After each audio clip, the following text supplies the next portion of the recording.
Good evening, everyone. Welcome to tonight's City of Onkaparinga Council meeting for the 20th of May. And very welcome to see so many people in the gallery this evening and all our deputations. You're very welcomed. Heckling and things like that will not be tolerated, and I'll ask you to leave should you feel the desire to do that. But I know that you'll all be incredibly well behaved and exemplary citizens, so I know we won't need to worry about that. I'm just going to do a little sound check for our room. So I'm going to ask each councillor just to press their button and say their name and the ward that they're in, just so that everyone too in the chamber knows who they are.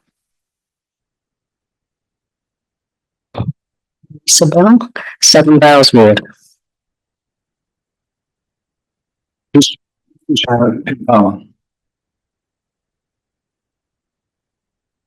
Jordan, 7 Vales Ward. Standing up. Marion Themeliotis, Paddock Ward. Coast Ward. Wilkes, Mid-Coast Ward. Tim Davis, Kampala Ward. Lauren G, South Coast Ward. Court Stafford, Knox Ward. Open, Fallas Ward. South Coast Ward.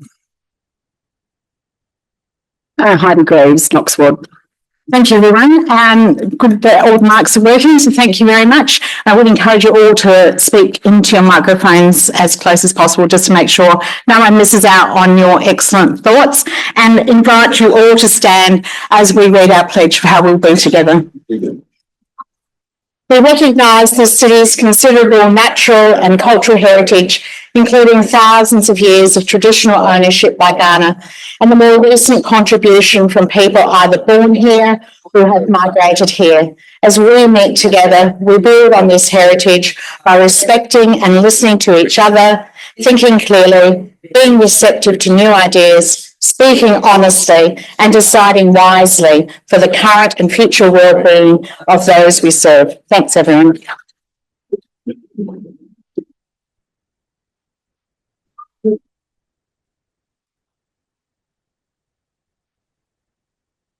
And a confirmation of our minutes. Do I have a mover? Councillor Themeliotis. Yes, happy to move.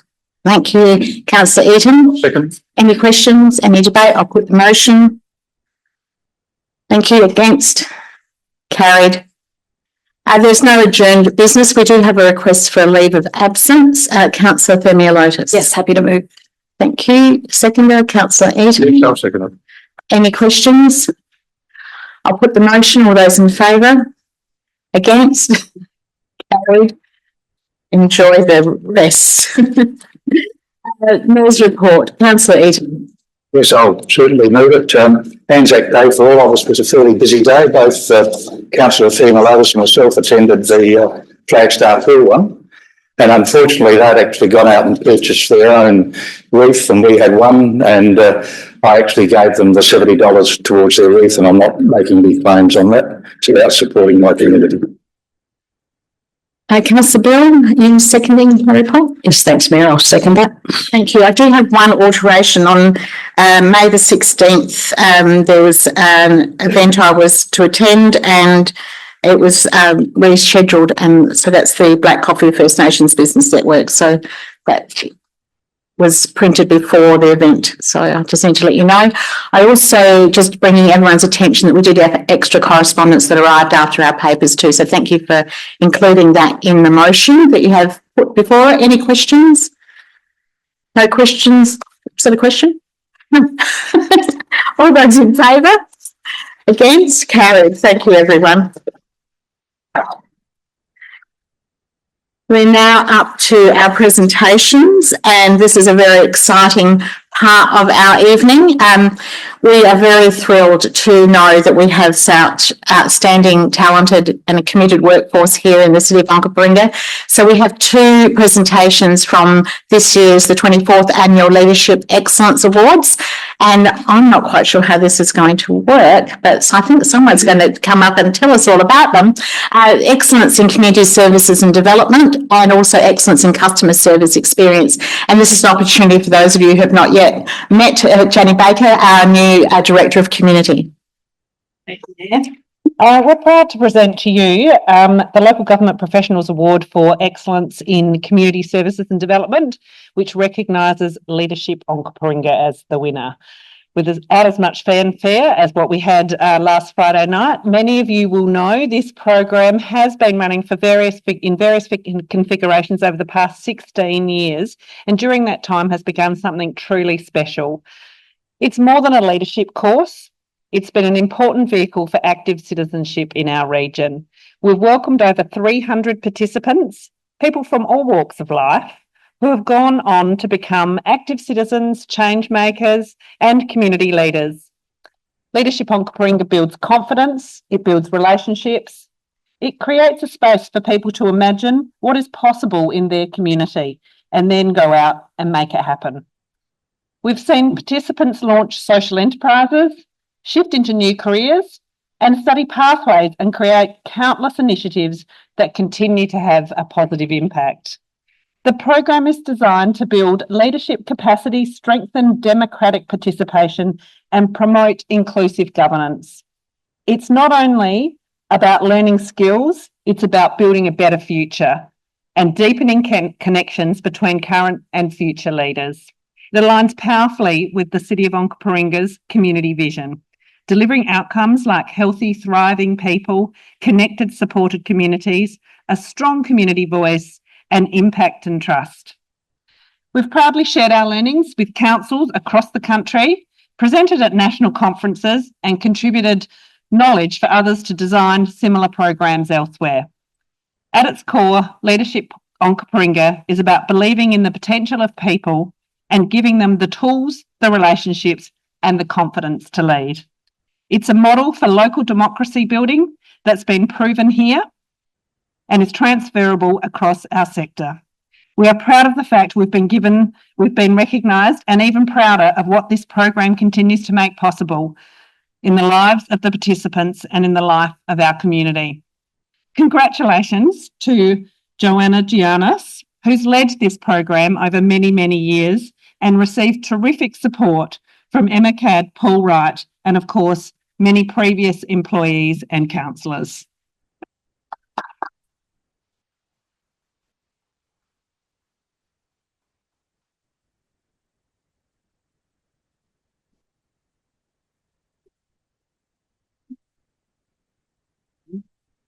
I'm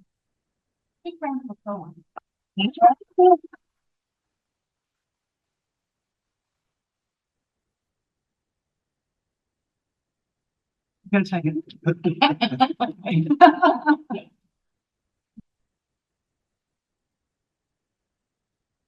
We're also proud to present to you the Local Government Professionals Award for Excellence in Customer Service or Experience, which recognises the Customer Access Restriction Procedure as the winner.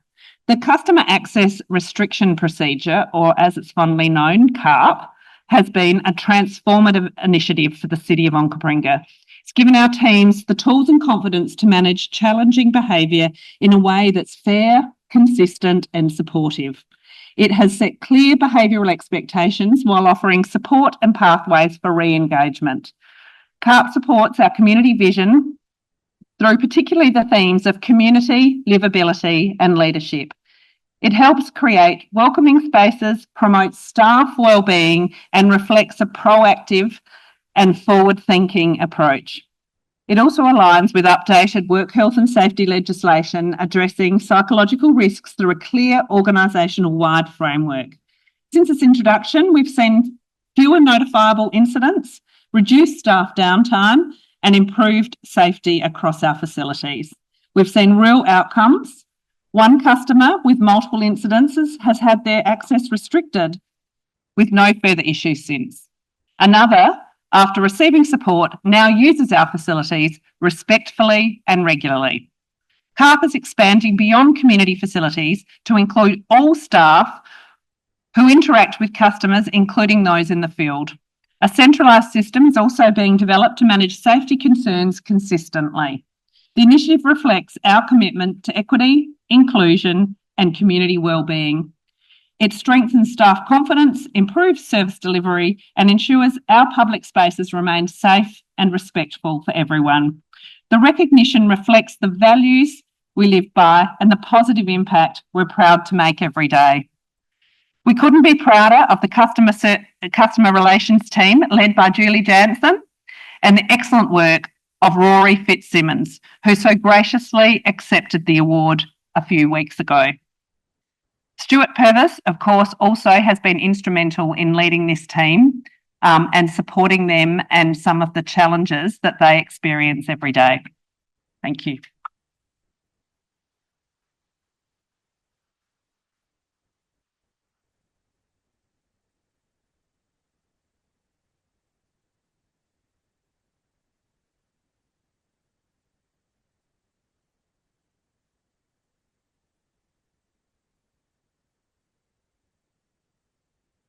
And we beat Marion for a couple of those, City of Marion, so just want to put that on the record too. Fabulous, and it's something you should all be proud of, and we should all be very proud of as a community to have such talented, committed staff who are also not just thinking about themselves, but are thinking about the future. And we're really grateful for all the work you do. So thank you. We have 3 deputations this evening. The first one is Steve Murray and Steve Maguire regarding the Flagstaff Community Centre lease, and so they're going to make their way forward. As they do, just a reminder that we have 8 minutes for each deputation, and at the 6-minute mark you will hear a sound. It means you've got 2 minutes to go, and I've asked the deputation if they're willing to take questions from the elected members, and they are. So we look forward to your presentation. Okay. It's really, the presentation tonight is really in relation to the proposal to go out to community engagement in relation to the lease that was offered, 15-year lease, 5 by 5 by 5. And we have gone through a number of these slides in our previous presentation, which was done in the March, April presentation to council. So we go to the next slide. We'll just quickly go through these slides. Just reiterating that my position and Steve's position in relation to the Flagstaff Hill Community Centre and the president of Happy Valley Sports Park, and our background in sports administration and the welfare of the sporting clubs of Happy Valley and Flagstaff Hill. The merits of the proposal. Proposal provides certainty of tenure. The proposal will not place any financial burden on the council and will provide surety of income for a 15-year period. If the proposal is not supported by elected members, both groups will not execute the current leases as they are not commercially viable. Viability equals 5 by 5 by 5, which is a 15-year term. Guaranteed access to the bar for service of alcohol, and that's a major income source for both groups. And the banning of the use of coercive tactics to force future contract changes.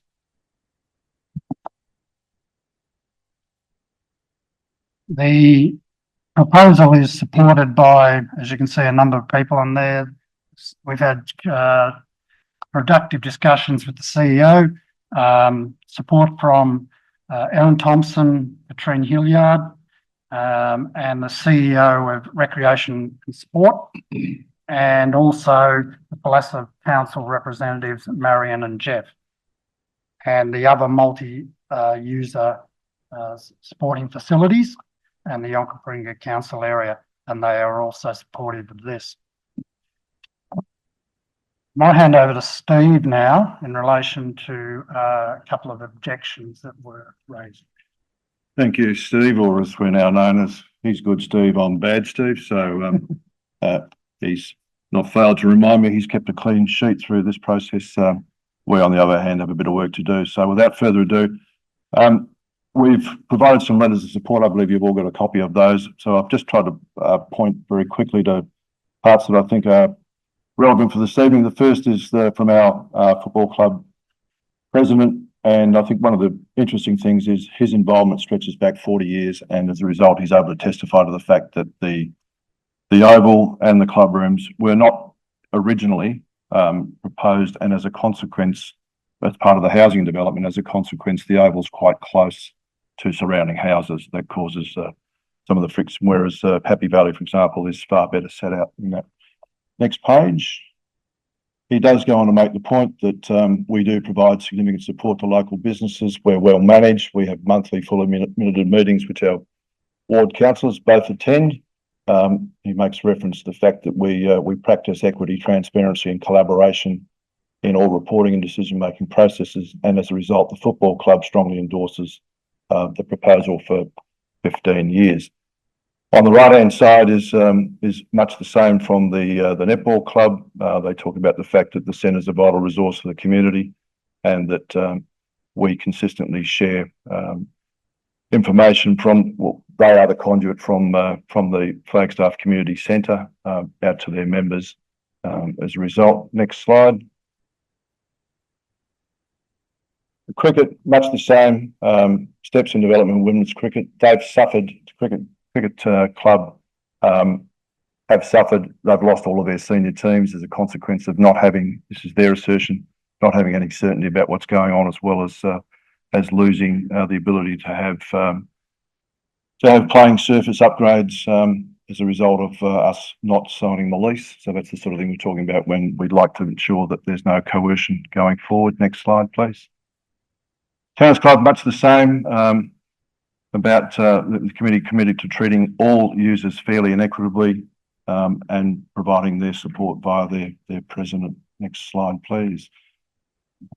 A quick throwback, 2018, there were celebrations, March of 2018, about the fact that there's 3,000 people, and after a 10-year campaign that the centre would be redeveloped. The point really here is that the delay in approval of 3 years plus COVID meant that from the time of that article to actually getting the thing finished was a 5-year period. And the next slide, please. The approval delay was largely a consequence of issues with signage, etc. That's been raised in the feedback tonight. You can see where the signs were, 2015, courtesy of Google Maps. They're still there. Next slide, please. You can see where we moved them as a result of that community consultation. That's 2020. You can see the development work starting already. Next slide. And you can see that we've honoured that commitment. So we're doing the best we can to make sure that everybody gets access to that. Next slide, if we could. Final slides here are the reality is that we'll run the coffee shop if we've got long-term capacity, because it is an expensive business. I know that the fitness at Flagstaff is an issue. I've provided a copy of the last communication between me and the owner of that business, where I thank him for his time. This was the evening of Anzac Eve. His response, and he provided this by way of feedback for just this purpose. So we'd had a chat. He's very supportive of what we're trying to do. He says, "Thanks for having no problems with the members and community continue to train at the Oval on their own accord and use my mini shed to train with my stuff." So we've put in place an alternative arrangement. He tried ownership. Previously, the fitness at Flagstaff ran for 15 years. He bought the thing. It was in over his head for a variety of reasons. That's caused a bit of aggravation. But here we are with a solution which he's happy to attest it. I'll leave things at that note, and in the remaining minute, I'll ask if there's any questions. Yes, are there any questions for, that's all right. Councillor Eaton. Thanks for your presentation. The long-term lease gives you what opportunities do you really see in stability and your planning and financial? The last time we were here, we used, and I think it's still a valid point, so the cost of water at Happy Valley is far lower, and that's just the reality, because they use bore water.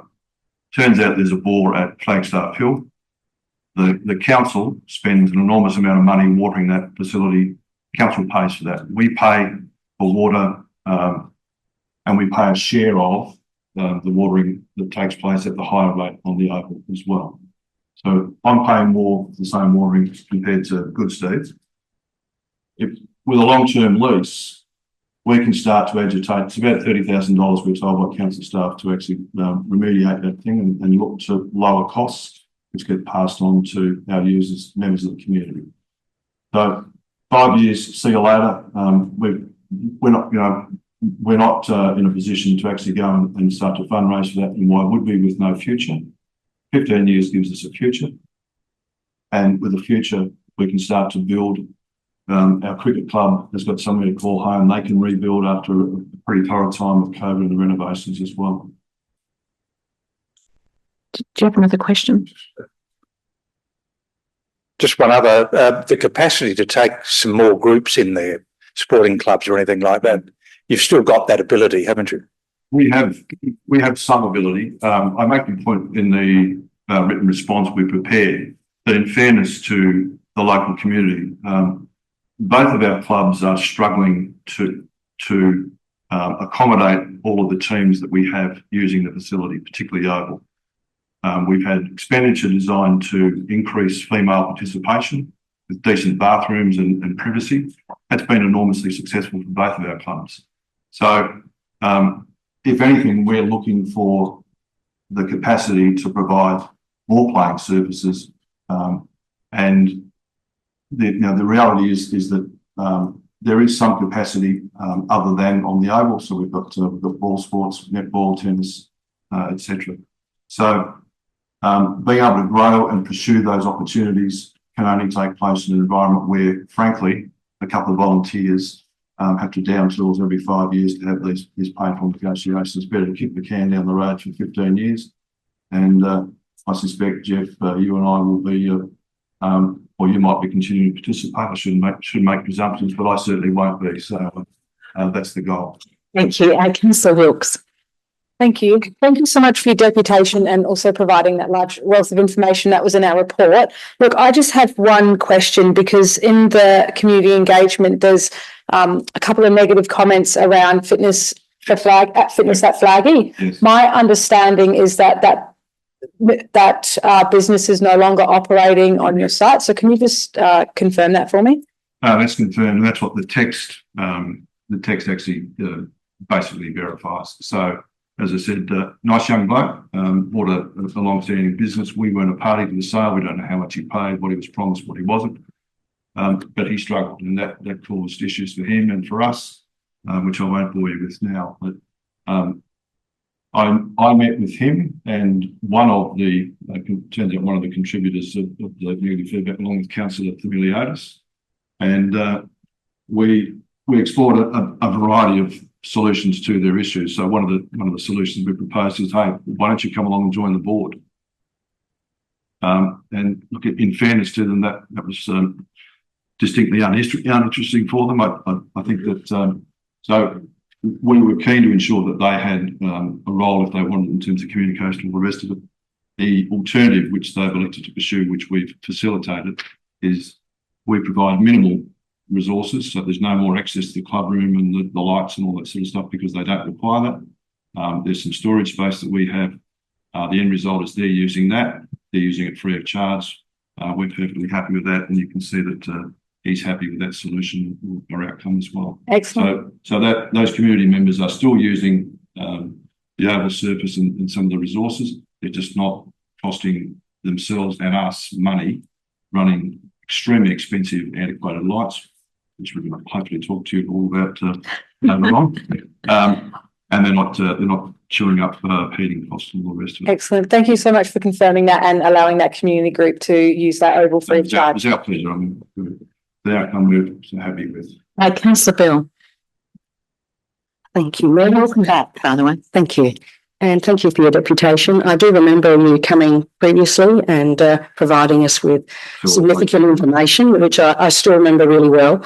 In particular, the issue of continuity that you highlighted again at the start of your presentation. So I just wanted to congratulate the work that you've done.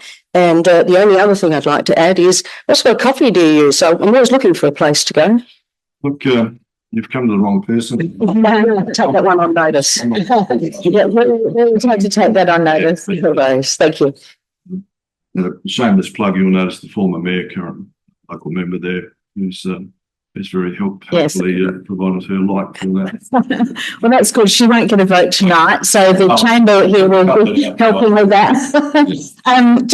Thank you very much for coming. And I really, seeing it's National Volunteers Week, I just want to also thank you and all of the clubs and all the groups that do use your facilities, because none of this happens without thousands and thousands of hours of dedicated free time, labour, intellect, skills, all of that, negotiating power. You've certainly demonstrated all of those skills, and so thank you for coming this evening. Thank you for your time. The next deputation this evening is on behalf of the RV Park at Pear, Paddock. So I'm going to invite Paul Williamson and Brian Dempsey and Jeff Tester to come and join us and speak from the lectern.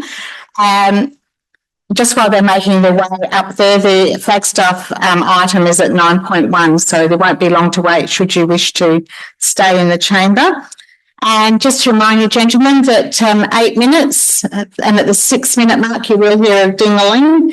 And I know that you might want to share the time, so I'll leave that to you to manage. And your time starts now. Over to you. Thank you, Neil. Very happy to be here tonight to present this proposal. I'd like to have a shout out to Councillor Pritchard, who's supported us in this endeavour, and I'm very grateful to all the councillors here present for their interest in hearing about the matter tonight. The proposal is to use Pear Tree Park as Willunga's RV park. Pear Tree Park is council land formerly used by the Southern Pony Club and is situated on the main road opposite the golf course. Unused for several years, local businesses and residents have indicated strong support through a community petition for the site to be used as an RV park. It is proposed that Willunga Recreation Park takes over the site through a peppercorn lease with council and manages the RV site with a selected subcommittee.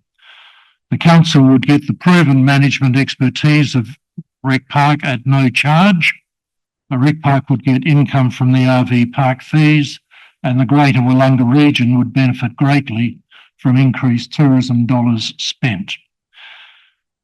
Pear Tree Park is a largely flat site divided by the walking trail and a creek. The eastern section has a gateway to Main Road. The western section is accessed near the old railway station.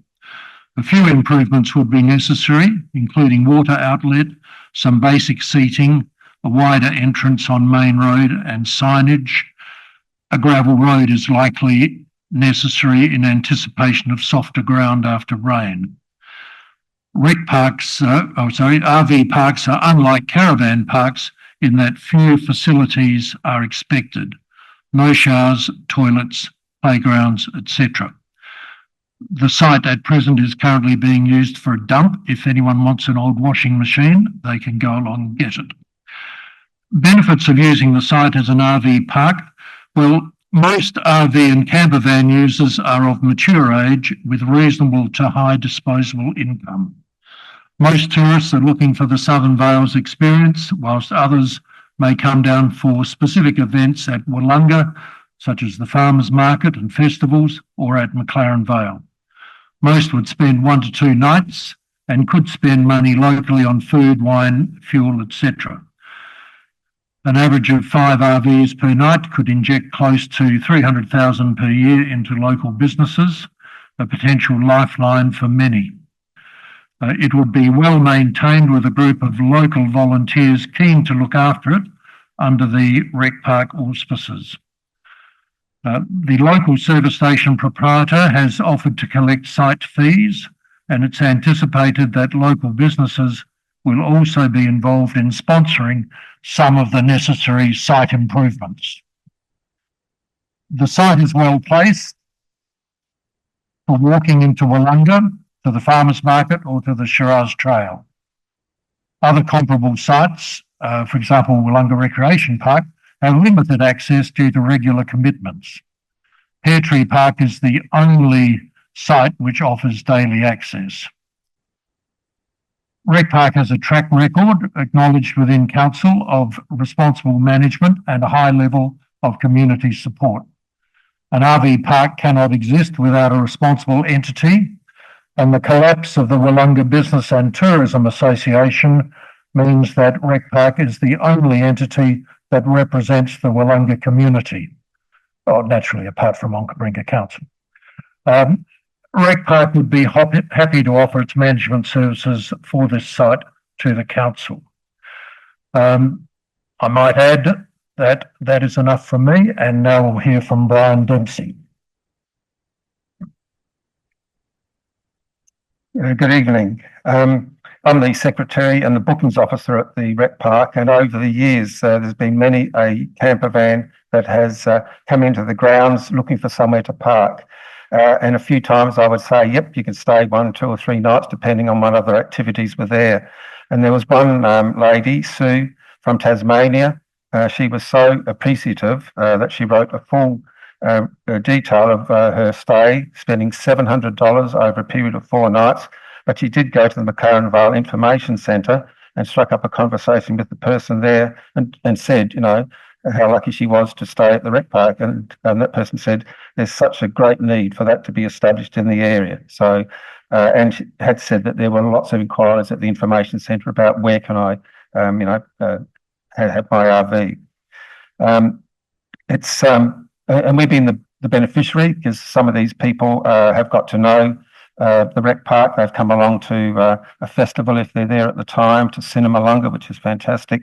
And it's just a good vibe. And to have them visit the businesses in the town is obviously going to be really good for the business. And I think the response we've got already, from the service station, from others, that they know that they're on a winner. To get those people in the town would be a great service to tourists in this beautiful area.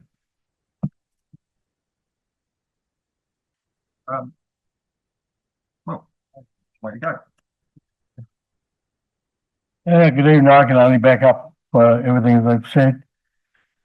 We seem to find a lot of people park up in Kell Street, High Street,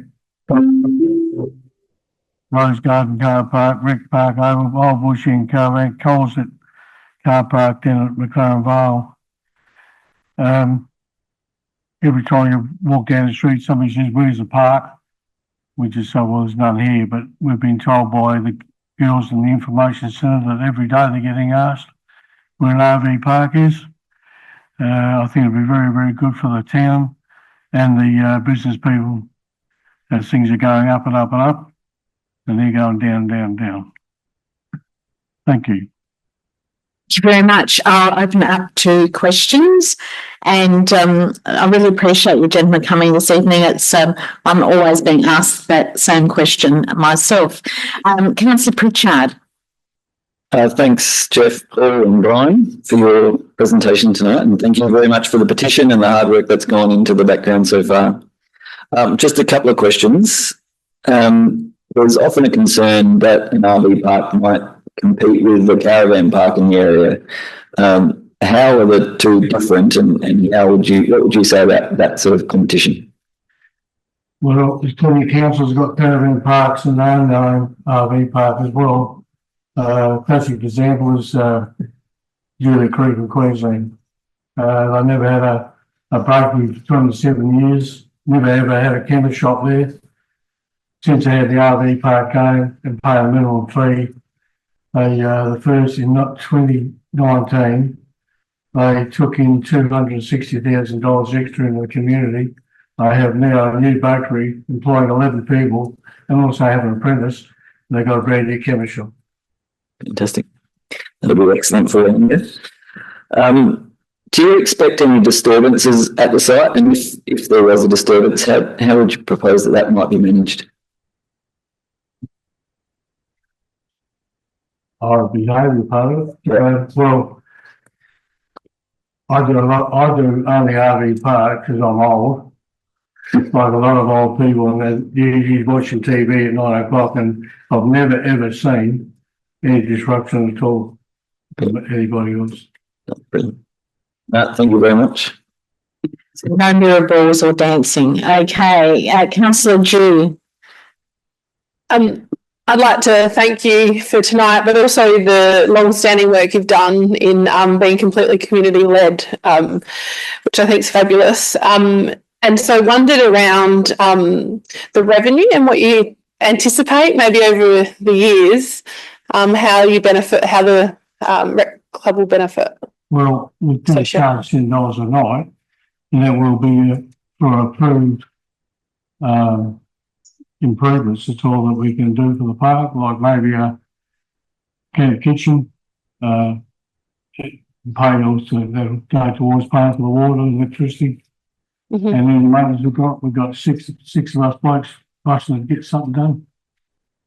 And do you imagine it being seasonal or offering all year round? It's seasonal, but you probably still get the odd people getting away. And I'm leaving tomorrow to go to Harvey Bay, so. Yeah, sure. Can I just add to that? The rec park doesn't view this as a money-making. Oh, okay, sure. Right. We hope it will cover costs. There's not enough people coming in at a low rate of $10 a night to produce rivers of gold. Sure. This is only really for my own curiosity, but was in Western Australia recently and stayed in an RV park in Esperance and found that it was fabulous and well utilised, particularly because people drive along the coast of WA in their RV. So wondered what you think in terms of the take-up. Do you think that if we had an RV park, we might see more RVs actually in our Onkaparinga region, moving to Victor or moving across the coast? Yes, I think it's, if you've got an RV park, then people are always looking for somewhere to stay. Caravan parks is there for young people with children, where the RVs, they just come in, stay a couple of nights, have a look around, then move on down to the next town. Yeah. Councillor Eaton. Thank you for your presentation. How many RVs do you think you'll attract there that you could hold overnight? Well, if we get 15 to 20, that's very comfortable, but I don't think that'll happen. Yeah.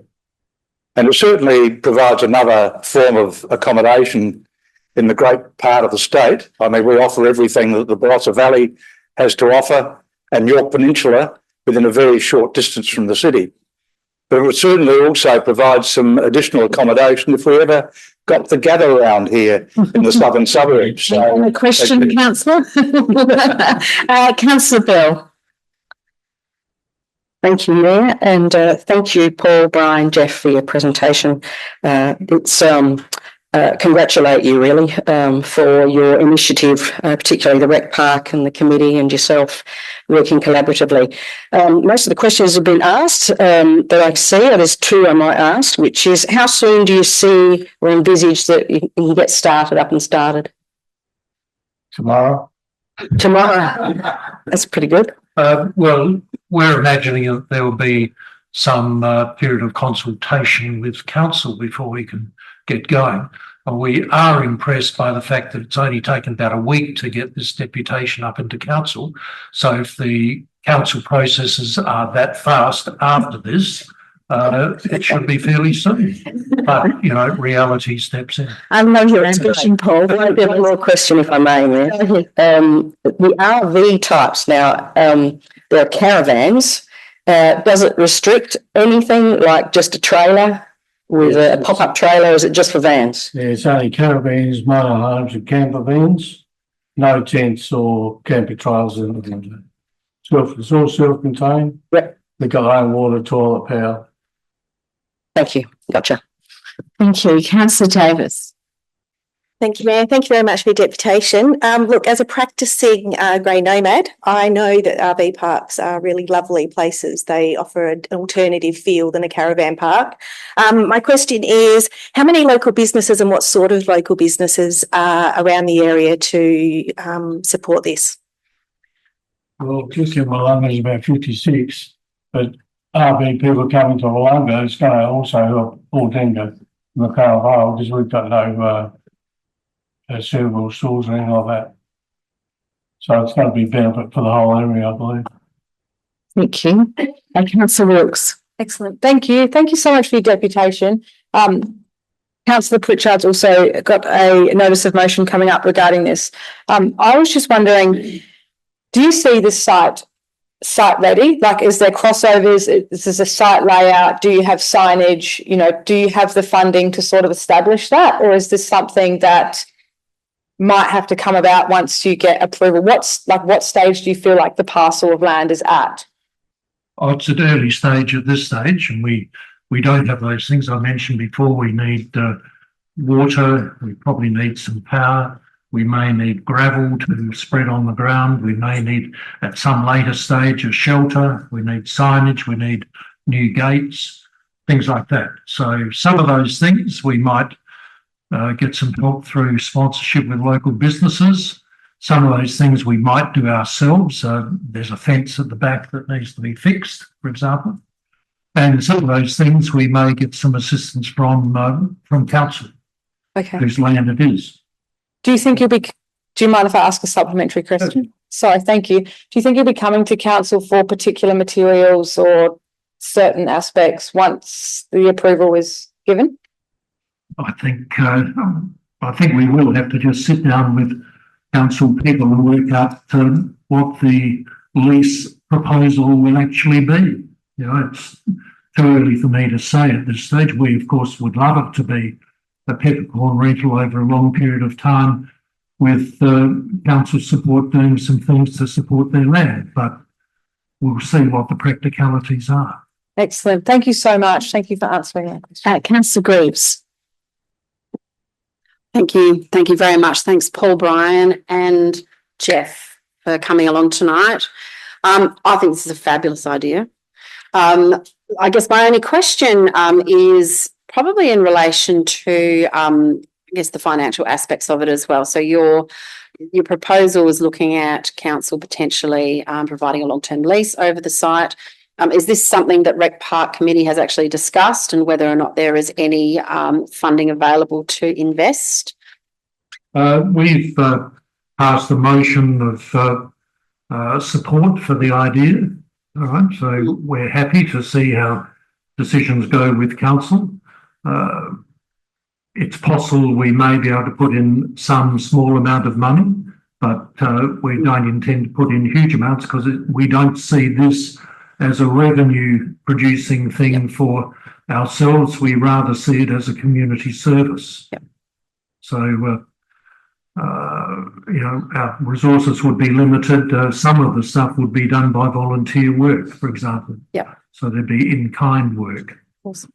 And just to finish up on this question, I've never been to a deputation. I've had so many questions from the councillors. So thank you for that. I don't know. I think we've peppered you before. Look, thank you very much. And as a long, serving member on the Rec Park Committee, I know how well the Rec Park is managed by the community. And I think this is a fabulous idea for a piece of land that is begging to be used. Thank you. So, gentlemen, once again, thank you for all the work to get to this point, and please pass on our whole chamber's best wishes for National Volunteers Week to all of you. Truly, if every community was like Willunga, we would have an incredible, even more incredible Australia to live in. It's pretty special, Willunga. And I would like to thank everyone for your contribution, but knowing that this item is very late in the agenda, so you might want to go next door and then come back. You'd be very welcome, but thank you for now. Okay. Our third deputation this evening is from Adrian, Morecroft and Friends regarding the revocation of community land at Hopkins Court at Woodcroft. Adrian's making his way up the front, and this too is also an item further down in our agenda, but not so further down as the last one. As Adrian's making his way, I know he's got a few supporters in the audience as well, so you're very welcome. 8 minutes, and you've heard the bell, so you know what it sounds like now. Off you go. Thank you. Good evening, Mayor and councillors and all council staff. Thanks for the opportunity to speak this evening. My name's Adrian Morecroft, as it's already been done. I'm here to represent the residents of Hopkins Court at Woodcroft, who have come together to respectfully oppose the proposed revocation and development of a local land parcel in our street. Please excuse me if I don't make a lot of eye contact. Public speaking is not something I do much of, but I'll do my best.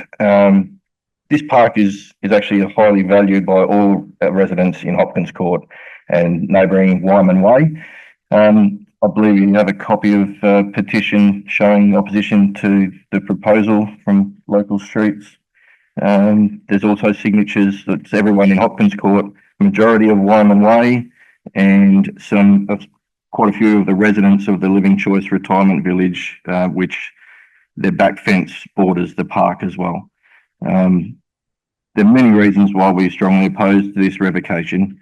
The green space is actively used by local children and families, provides a safe place for play and sporting activities, especially important in the cul-de-sac communities such as ours. We have lots of long-term residents in our street, 25 years and more. All of our kids have used the park at some point and continue to, even to the point where we have those children having their own children now looking for green space. Places to kick a ball, train a dog, that sort of thing. Sorry, I've lost my place. Learn to ride a bike, all the things that kids should be doing instead of being on a screen. We believe the park has been instrumental in building the strong relationship that we have with each other as neighbours. We'll meet several times a year for a catch-up, like a bring a plate type of get-together, where we will eat, drink, be merry, enjoy each other's company. We also have a Christmas party every year, which is always very enjoyable. We even have previous residents of Hopkins Court that return and attend these get-togethers, such as the strength and of a friendship and community. The park is also home to nesting birds such as lapwing plovers. We have 2 pairs that nest there each year, as well as a family of thankfully friendly magpies that return each year with their babies. We have an abundance of lorikeets, galahs, cockatoos, and in a time when we talk so much about fostering stronger communities and reducing screen time and promoting outdoor activity, we need to recognise the important role these open spaces play in achieving these objectives. We have concerns regarding safety and accessibility. The street is quite congested, it's very narrow, and vehicle movement can be an issue at the best of times. We think more housing, which will mean more cars, is not practical, not even for everyday access, but for emergency services and waste collection, which provides its own challenges. Reducing accessibility further could have serious implications in times of an emergency. Bin collection, as I said, is already an issue with residents in the cul-de-sac in particular. They're unable to have their bins out the front of their own houses at the request of the bin truck driver. They've been asked to put the bins in a row opposite their houses in the cul-de-sac so the truck can actually get to them. That truck then needs to actually drive up onto the park to access enough space to do a 3-point turn so you can turn around and leave the street. Where he comes up onto the grass, we think that would probably end up being someone's driveway if there was more housing there. Many residents, myself included, were told at the time of purchasing our homes that this land parcel was designated as open space and would never be developed. This understanding certainly influenced decisions to buy and stay in the area long term. As I said before, many of us have been living in the street for 25 years and more. The proposal for revocation has come as a shock and has actually caused quite a bit of angst among all residents. We're pretty tight in our little street. Residents understand that more housing is required in the community overall, and the council has a budget to manage, but we also believe that this community space is part of the essential fabric that makes neighbourhoods livable. In closing, this community isn't against development, but development at all costs risks undermining the very community that we are trying to support and nurture. We believe a balanced approach is required. We ask that council consider our lived experience and recognise the true value this green space brings to our street and reconsider whether this is truly the right place to seek additional housing.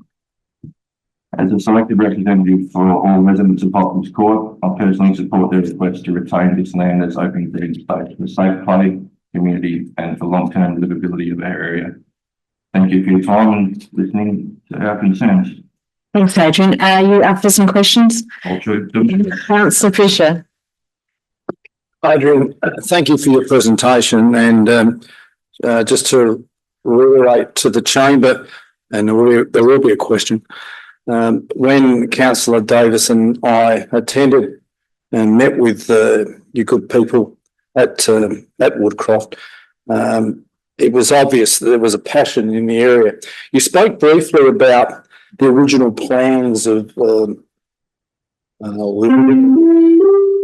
plan of council in relation to the land. Can you just remind me what you said again? Original plan of council. What were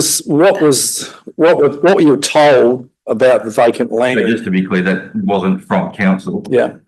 Various residents were told, obviously, by real estate agents in that regard back then. So obviously not from council directly. Yeah. So, but the green open space, what did you say? We were told by real estate agents at the time that it was to stay as green space and it was designated as a reserve. Those are the terms, the words that we used towards myself. And was there? I'm just recalling some conversations that we had on the side of the road there. Some of the owners wanted to actually purchase the land. Was that right? Some years ago, and I wasn't involved in this at the time, that conversation since there was people were told there was a lot 1 because our street starts at 2. Yeah. And then there was a lot 1, obviously next to 2, that remains in the green space that people made inquiries to purchase.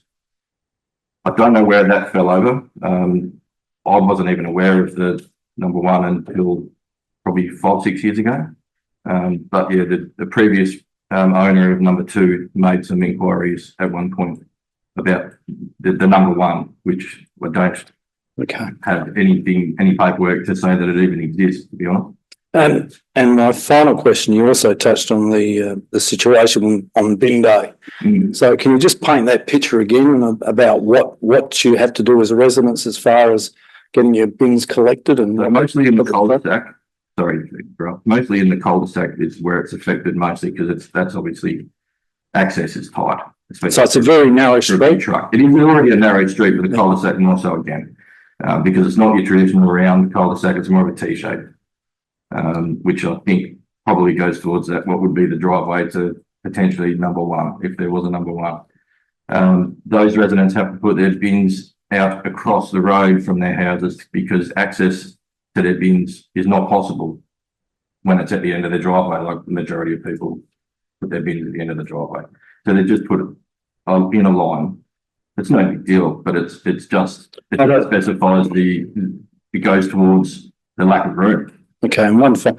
Are they able to park their vehicles along that road? Not when the bin's there. And I believe that when you do park there, you might get a knock on the door. Okay, thank you. Councillor Davis. Thank you, Mayor. Thank you, Adrian. That was a great deputation. Look, I know how lovely your little community is and how that park has contributed to that. When we came out, do you feel like all the residents in Hopkins and Yeomans were represented?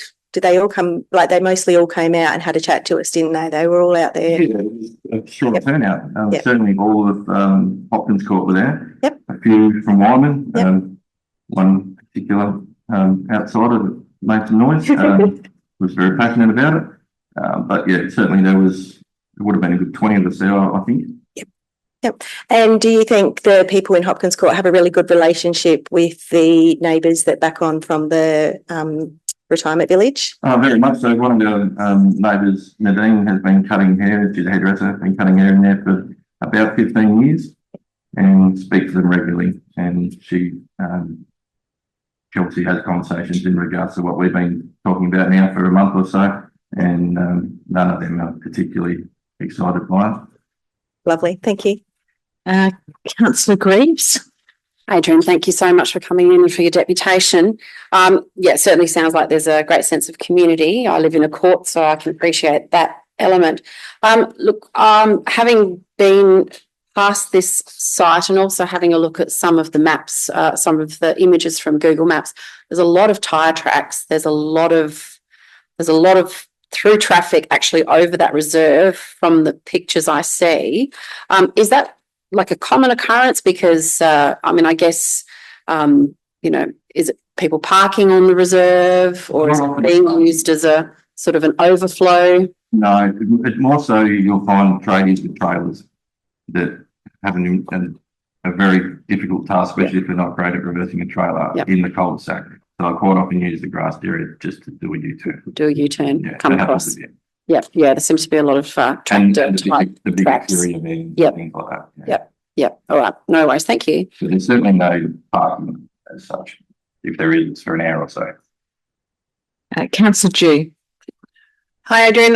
Thank you for your deputation tonight. I was just interested in accessibility to surrounding open space and how Hopkins, I was going to say Hopkins Theatre, the Hopkins residents feel about accessing open space in the area. So there is another park 2 or 3 streets away. Our street is quite steep and not everyone is able to go that distance on a regular basis when we've literally got it in the front yard. So that's why it's so well used in our area, because it is very accessible and you don't have to climb up and down the street to get to it. The other park is a BMX track, which not a lot of our older residents would be that keen on. A few of the kids do. Again, the kids have got bikes and they're up and down easier than most of us. But yeah, certainly it's nowhere near as practical as what we have now. Councillor Bill. Thank you, Mayor, and thank you, Adrian, for your deputation. Just again, I noticed the tyre marks as well. Are there any significant trees on the block? No, there's some smallish trees, I guess you call them, or shrubs, or a larger version of a shrub along the boundaries, along the retaining wall, which is the boundary to the. Do you expect, like the other side of the road, that there might be a footpath on that side if, for example, it does become a development site? I'm not sure about requirements, but I think there would be. Yeah, but do you think that part of that road could be widened, for example, as a recommendation? It's a pretty wild idea, but and that would allow maybe more access into the area if people are worried about it? I do think that it would certainly help, but then what does that do to the size of the potential blocks then? If you allow that extra width that would make it work, those blocks are probably not attractive in size. Do you, are you aware at all of any locals that like the Living Choice village that would be interested in expanding their village using that site, for example, if it was sold? It hasn't been raised. No, I don't think Living Choice have a particular interest in it, but I don't want to speak on their behalf. And has there been discussion with your local neighbours about creating a space, a garden or something? Yeah, definitely. We've spoken about trees. Has there been any plans in place? No, it's all come a little quickly for that. Yep. But I mean, in regards to general use, it gets used a lot. But of course, if we did a few things like that, and sometimes it takes a little bit of a prod like something like this to get that moving. None of us would be opposed to a little bit more in there for sure. What do you think the residents and yourself the next steps might be in this process, just so we get an understanding of what your community understand at this stage that means? Well, like I've been trying to say to my kids who are particularly concerned about this, that this feels like step one. And I believe there's a vote later tonight on this. Is that correct? Yes. It is. So then we'll see what comes of that.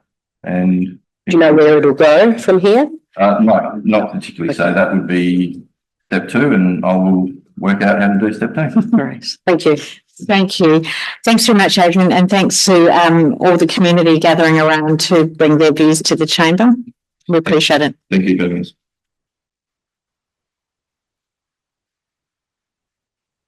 Okay, there's no reports for item 8. We go to item 9.1, which is page 27 if you're following on a electronic copy. And Councillor Fisher. Mayor, I declare a general conflict of interest as a life member of the Flagstaff Football Club. I intend to stay in the meeting and debate and vote on the matter. And the reasons why I intend to stay is there's sufficient time and distance following my lifetime membership. And these days I only really have social interaction with the football club. Thank you. And we've got that documentation. Yep, we'll grab that. Thank you. I don't believe there's any updates. Is that correct? No updates. Councillor Themeliotis. Thank you, Mayor. I'd like to move 1, 2 and 3, please. Go ahead. And I will debate. Elected members, so I stand here in firm support, not a surprise, for this motion to enter into a new lease agreement with Flagstaff Community Centre. So this decision is not just about a lease, but it's about securing the future of a vital community asset that has consistently served my community and local residents in my local area. Following extensive community consultation and a comprehensive review and feedback, it's clear that the community centre remains a valuable hub for our community and a place where my community have come together time and time again. The proposed 15-year lease provides long-term security, stability for the centre, enables them to plan to deliver crucial programs with confidence, and also ensures that Flagstaff Community Centre can pursue new funding opportunities, expand its services, knowing that they have a secure base of operation that they call home. This lease term also includes accountability measures to ensure the centre continues to meet communities' evolving needs and responds to any emerging concerns raised through the public feedback. So let's just touch on that public feedback. So there was a bit of negative public feedback received, but let me assure you that as soon as this was made aware to the chair, he took action straight away, and the board took these matters very, very seriously. So this included a 2-hour meeting where steps were put in place, including opportunities to present to the board, become affiliated with the board and have voting rights, a 1 point of contact person for any matters, accessibility to storage, and a reevaluation of any fees. My point here is just to stress to you that as soon as the board were made aware of these issues, they took action straight away, because community is vital to the continuation and future of this centre. So it's really important to them to have their neighbours and have community groups involved. So why a long-term lease? So I am going to be regurgitating a bit of my old debate here, but I talked about stability and security, better access to grant funding, better and greater community engagement and growth, the ability to build new partnerships and facilitates sustainability, provide player development pathways and more opportunities for them. It attracts talent and new volunteers, builds confidence in the community and creates a legacy. And of course, for us, it just makes business sense.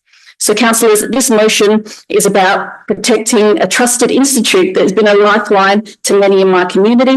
So I strongly urge you to support this motion and ensure that Flagstaff Community Centre and Happy Valley Sports Park can continue its vital work for the next 15 years and beyond, and with an aim of bringing on all of our multi-user clubs into the future. Thank you. Thank you. Councillor Eaton. Yes, I'm certainly seconding the motion. It is a great location. It does attract a lot of people. I even occasionally walk through there with Tessa, and she has a great run around the lawn. But also it gives them, and I'm not going to repeat everything that Councillor Themeliotis said, but it also gives that continuity and future planning. And one thing we have to look at as a council is doing something about the bore at that location. We've had one of our driest seasons. We're seeing, of course, the desal plant operating. And what are we seeing along the coastline now? because of this season. So if we can save water and get that bore in, that's a lot better. So I certainly ask my fellow elected members to support this. Thank you. Councillor Greaves. Thank you, Mayor. A question or debate? Just a bit of debate. Look, I certainly am in support of this proposed 15-year lease. I think, as many of our clubs are aware, you know, having that level of certainty is something which does provide them with the opportunity for a bit of future proofing and a bit of planning. I guess my only, and I'll say that up front, I'm really supportive of it. I think it's a great way to approach. I guess my only sort of hesitation, concern is around some of the language that was actually used in the presentation, and that was the use of the word coercive. I just want to put it on the record that I think that there's been frustration and there's been delays around negotiations, and certainly the report was very clear in establishing that. Can I suggest that this was a bit of an unfair characterisation of possibly what was a bit of a robust approach to negotiating the future of this club? So I think council staff do an amazing job, particularly our staff that look after all of the leases. It's not an easy task, but I certainly know that they are doing their level best, and I think moving forward that word should be dropped from any conversations around how we negotiate with our clubs. Thank you. Councillor Platten. Just a very short debate, please, Mayor. Go ahead. I certainly am incredibly supportive of long-term leases. These facilities are there for the community. They're being run for the community. The notion that we're going to go every 5 years and renegotiate a lease on something that we expect to be run for the community and has volunteers running it is absurd. And I hope that with the 15-year lease, given the tumultuous past, but still quite successful club, I'm led to believe. And I hope that, I hope that it is fruitful. Thank you. Councillor Wilkes, question or debate? I'll have a small debate, please. Off you go. Excellent. I would like to thank all the volunteers and all the time and effort that they put in to all of the work that they do at our wonderful community clubs. I am in full support of this motion. I really believe that our sporting clubs need security, clarity, and the ability to plan for their future. I do quickly have a question though. Go ahead. On the top of page 29, I can just go back. So the community engagement report went out for Happy Valley and Flagstaff Hill. This report is only for Flagstaff Hill. On the top of page 29, it's outlined that Happy Valley Sports Park received no objections in accordance with council's resolution and have been promptly provided with an executive release for a term of 15 years. So my question is, does that mean when our other sporting clubs' leases are up for renewal, and we've already said we will go out for community consult for them for their 5-on-5-on-5, does that mean if they get minimal responses or no responses that object their lease, they'll then be offered a lease without it coming back to the chamber? Yes. Excellent. Thank you. Councillor Fisher. Thank you, Mayor. I support the proposal and I strongly support and endorse the long-term lease arrangement for the centre. It gives them very certain stability and certainty for the future and the significant membership bases of the particular user groups within the community centre.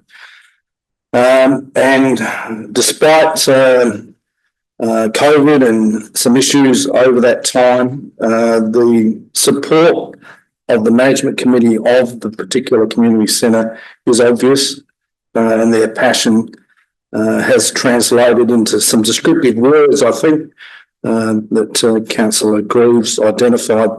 Notwithstanding that, their heart is in the right place, I feel, and I strongly endorse the recommendation and ask for your support. Thank you.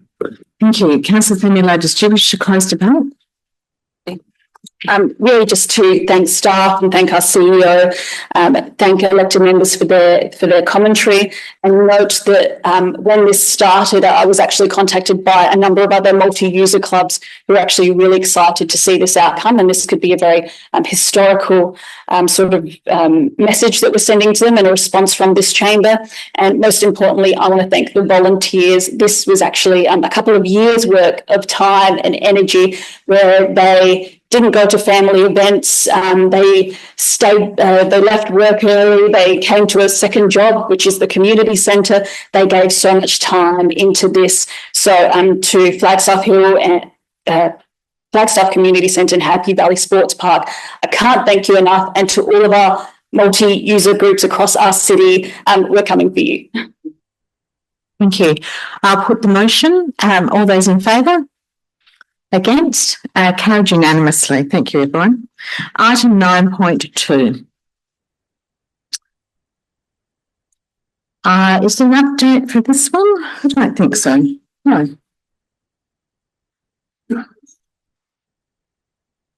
Do I have someone to move this motion? Councillor Platten.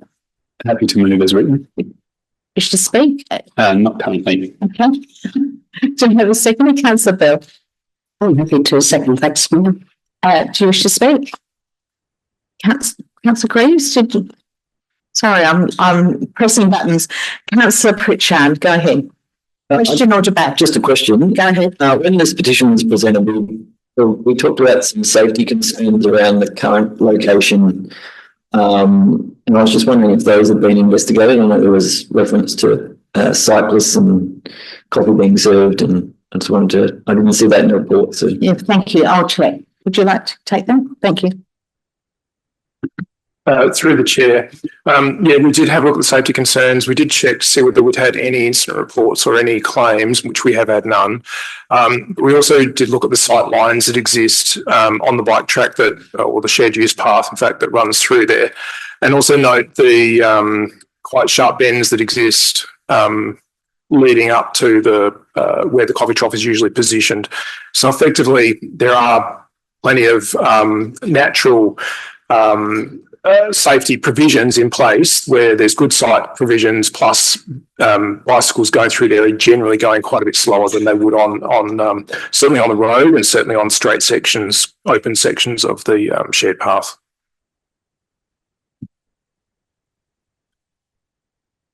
Councillor Wilkes. Yes, I'll have a little bit of debate, please. Go ahead. I just wanted to highlight that upon reading this report, I was quite sad for the outcomes and how we are not able to assist with the petition, and all of the lovely community members who have came in and requested the play equipment shade and other associated infrastructure.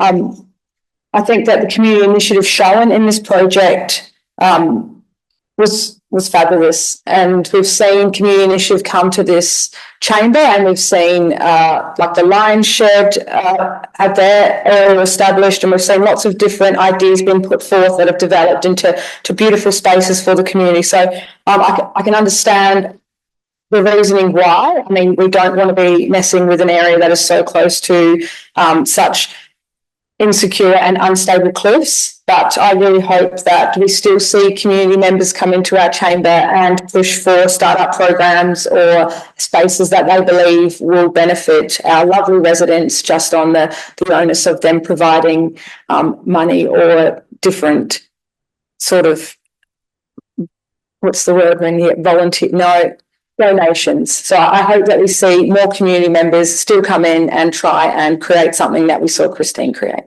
Thank you. Councillor Platten. Thank you, Mayor. I've got a question and I promise I will get to it. In my field of work, and I would assume most others, we have work health safety. In this case, we have health safety. Health and safety concerns were raised in the petition. And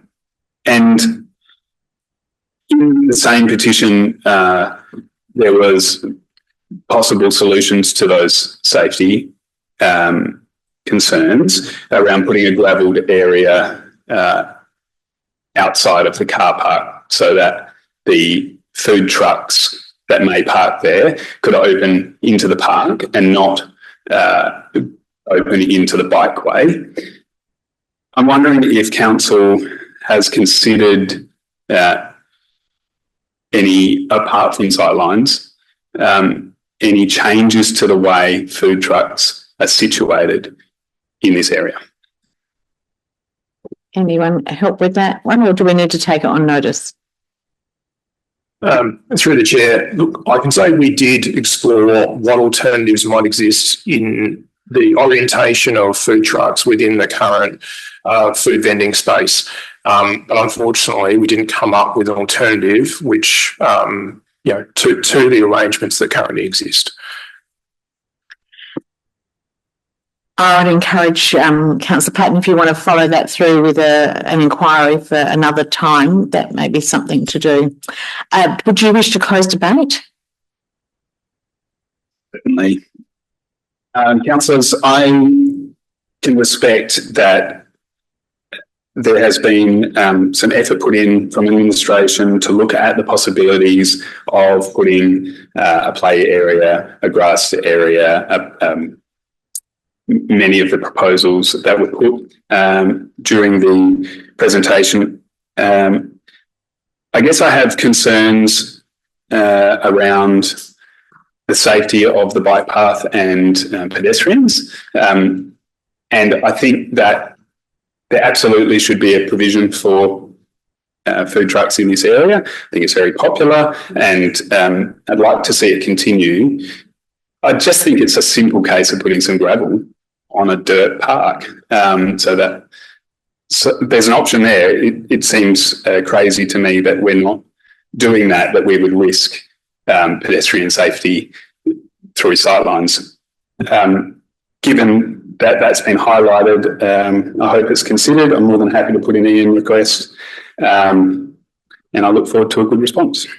Thank you. I'll put the motion. All those in favour? Against? Motion's carried. Thank you, everyone. Item 9.3. So on the electronic copy, that's page 101. Councillor Pritchard. Happy to move as written. Thank you. Do you wish to speak? Yeah, just quickly, this side is obviously the end of a sort of currently divided road, and then this is going to lead up into potentially further subdivisions. As the local members have had some information around sort of the Onkaparinga Heights master plan that ultimately will assist in some of the concerns regarding traffic flows in this area. Understand the sentiment of some of the negative responses around Woodland Drive. It is quite narrow at the moment and parking has been a challenge, and opening up additional housing on this allotment will produce some additional traffic and hopefully the greater master plan for Onkaparinga Heights and some of those roadways will alleviate that going forward. The last thing I just wanted to mention was that some of the street trees that council have planted there in recent times, I think there's about 3 that probably need to be replaced because they're not looking too good. I went there today, but the rest are not looking too bad. Thanks. Thank you. Councillor Eaton. Yes, I'm certainly prepared to second this. I mean, it's a very minor parcel of land. It's not like the other 2 that we're going to consider a bit later, and I've got an alternative that I'd like to raise on those, but certainly I think that, and when you look at the response from the community and the support of it, most people, the majority did support it. Thank you. Thank you. Councillor Bell. Thank you, Norman. Debate. Just to say that I support the motion, obviously, and acknowledge that the applicant was the one that initiated interest in the proposal, and this essentially should be at no cost, I understand, to council, and the proceeds, of course, then can contribute to our revenue targets and debt. Essentially, so allows access to adjoining properties and development and subdivision. So, and of course, this will be the start of the process, which will lead to then obviously a review process for the minister in state government. Council to check that the council has followed the appropriate steps, obviously, and of course, council being responsible and accountable to make those decisions, essentially. So it's I support the motion. Thank you. Councillor Pritchard, do you wish to close debate? I'll put the motion. All those in favour? All those against? Carried. Thank you, everyone. We're up to 9.4. So page 131.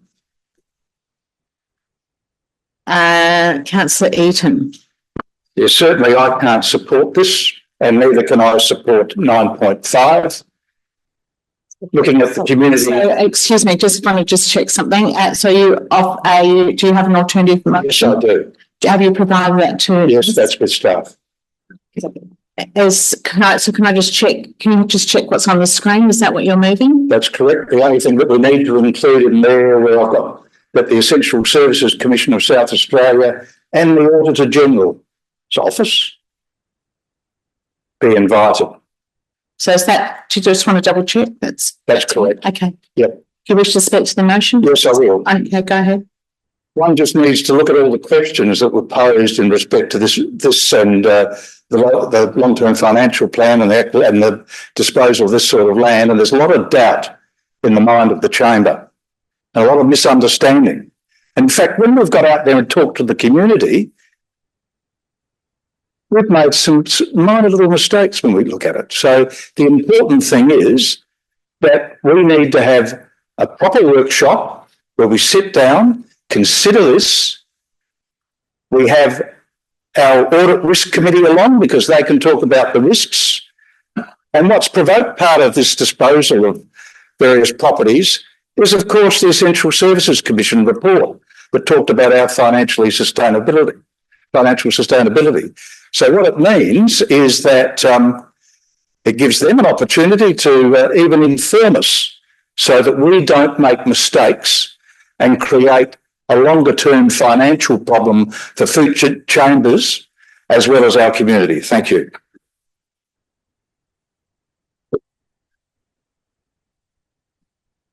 Councillor June, are you seconding the motion? Do you have a question? I have a question, please. Yes. Does Disclosure and the Auditor General's office tend to provide advice if they were in attendance of a workshop like this? I think that would have to be tested. So it's not, yeah. Councillor Yeomans? Question or debate? A question or second? Just second it and I'll talk if I can. I'm in support of this. There's a lot of emails bouncing around today. It's probably a misunderstanding and I'll put my hand up for that, but I had no idea that the $3 million target that we've set ourselves in the long-term financial plan was actually captured in a revenue stream for the council's budget, which basically has a consequence that if we do not sell the $3 million worth of assets, that's going to have a significant impact on the budget. So my interpretation of where this strategy was going to go was we're going to look at selling some parcels of land that go out to community consultation, there's surplus. We sell them with the intention of basically focusing on our debt, our $135 million debt. And that's the message that I've been talking to the community, and that's the message that's conveyed in the long-term financial plan. It says nothing in there about the first $3 million that we sell goes into general revenue to cover some expenses, to cover some operational expenses. So I'm keen to have a bit of a pause and reflection. I think I've got my head over it now, what the intention is. But at this stage, I'm not prepared to support any of these revocations at the moment until it's crystal clear in my mind where that money's going to go. That we do, if we do actually sell some of those parcels of land. And like I said before, the consequence of not achieving the goal will have an unfavourable impact on the budget. And that goes back to previous chambers that didn't realise that $3 million target. In my mind, when we're having these discussions, that was all about the $3 million didn't reduce the debt. But that's not the case at all. Conversely, it actually increased the debt because that $3 million was actually included as a revenue stream in the budget. And because that $3 million wasn't achieved, there was no modification to the expenses. So we still spent the $3 million that we thought we were going to get. And that just increased that debt over those previous changes. So I think we just need to have a serious think about how we're going with all of that stuff. And I'm pretty keen to take a pause and have a really good discussion about where this money's going. Thank you. Councillor Themeliotis. Yes, two questions. Go ahead. Question number 1 is around point 2. Can an elected member ask for a report to come back to a special council meeting? That would be prospective, it's predicting something that's going to happen. So I don't know that we can actually do that. But I will just check. Yeah, I just wanted to check. It will just be a council meeting. Just a council meeting. Right. And question 2. So where does the sale, the profit from sales of assets go? Who would like to take this question? Anyone can take it. Where's the funds going to go? So through the Mayor, the $3 million on the target of the long-term financial plan is a funding source that goes against our annual budget and our long-term financial plan over the next 10 years. So this means that when we're calculating our budget and our year-end debt position, we're considering all of our revenue sources, all of our funding sources, such as rates, user charges, sale of assets, borrowings, and all of our expenditure. And that's how we land on the forecast debt position. That forecast debt position will be impacted depending on how we achieve our revenue and expenditure targets, including the target for $3 million for our sale of assets. Sorry, but do you want to say that again so we capture it? Apologies. And anything, so that's the 3 million, but anything above 3 million, what happens to those funds? So anything above the $3 million would reduce our debt position. We do mention in our report that we are looking at bringing forward capital projects or projects that will benefit the local community. So our priority in terms of sale of asset proceeds is that the first $3 million annually would go towards our long-term financial plan target that is included in our budget each year. Anything above that would go towards bringing forward capital projects that would benefit the local community. However, in the time that it takes to bring forward and actually implement that bringing forward of a project, that additional proceeds would be reducing debt. Can I move on to Councillor Bell? Thank you, Councillor Bell. Thank you, Mayor. One of those questions I think has been answered, so thank you. If we were looking at the original motion, can I speak on that? No, there's a motion in front of us at the moment, so you can speak for or against the motion. You can ask the last question in relation to if we had the first original motion, but we can't do that. Not at the moment. We're focused on this motion, so the will be tested. Question. I'll just go to a different question. Can the staff please explain the legislative process so far that has led to this position, this process, this time? Revocation. Yeah. So these are the steps that we've done so far and what would happen next, please. So through the Mayor, there are 4 approval processes that are required in a land revocation process. So the first one is the bringing of a report to council to commence the land revocation process. And for these 2 pieces of land that we are talking about in this meeting, that was in the March report. The second process is community engagement, and we therefore bring back a report back to the chamber seeking approval to consider the feedback from the community engagement and then go to the minister for approval of the revocation of the community land title. Sorry. The third approval is the minister approving that revocation. The fourth approval will be a final report back to council to approve the disposal of the land. Thank you. And Councillor Bill, while you're still got, I've just sought some further advice. If you want a question that will help you decide to how to vote on this motion once in front of you that may be related to the motion that's not for debate, you're welcome to ask that question. Okay, Councillor Davis. Thank you, Mayor. I have a question at the end, but I also have some debate. Look, we have residents here that have come in good faith that they'll get an outcome tonight. They've planned and prepared and come ready for an outcome. The delay on this is going to increase the stress for them. They're already highly anxious about it. So am I. So I think having an answer tonight for the ones that are up tonight is pretty important. Their deputation's been presented tonight, so it makes sense for us to make a decision on theirs tonight. If we delay this, is it going to delay the others and increase more stress? I know there's people that aren't sleeping over these issues. So my question is, there is another report coming that will clarify some of this too, back to Chamber as well, isn't there? So through the Mayor, if those parcels of land tonight are approved to go to the Minister for approval, there will be another report that comes back to Council for approval for disposal. Councillor Themeliotis. Yes, I can debate now. You may. Thank you. So I've thought about this, and I've had a bit of conversation with elected members, and I understand the reason why this has come about. But I also understand as elected members, we're free to ask questions at any stage. The issue with this is it's come at a meeting where we've just had a deputation and we have a whole group of residents here who are waiting an outcome. And I'm sort of not inclined to kick the can down the road and add to the stress and anxiety of those residents, because all that's going to do is then kick the can down the road for my group of residents, and they're going to be pushed further down waiting for an outcome for them. So I think tonight is the wrong time to pull this motion.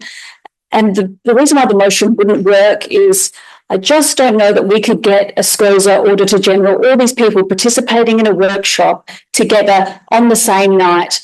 A resident's going to have to sit and wait until this workshop can occur, because I can't guarantee that everyone's going to be able to get in the room. And why are we getting all these people in the room, or is it just discussions we need to have as elected members? So I think this maybe goes a little bit too far. So elected members, I hope that we will vote this down tonight. We've got residents here who want an outcome.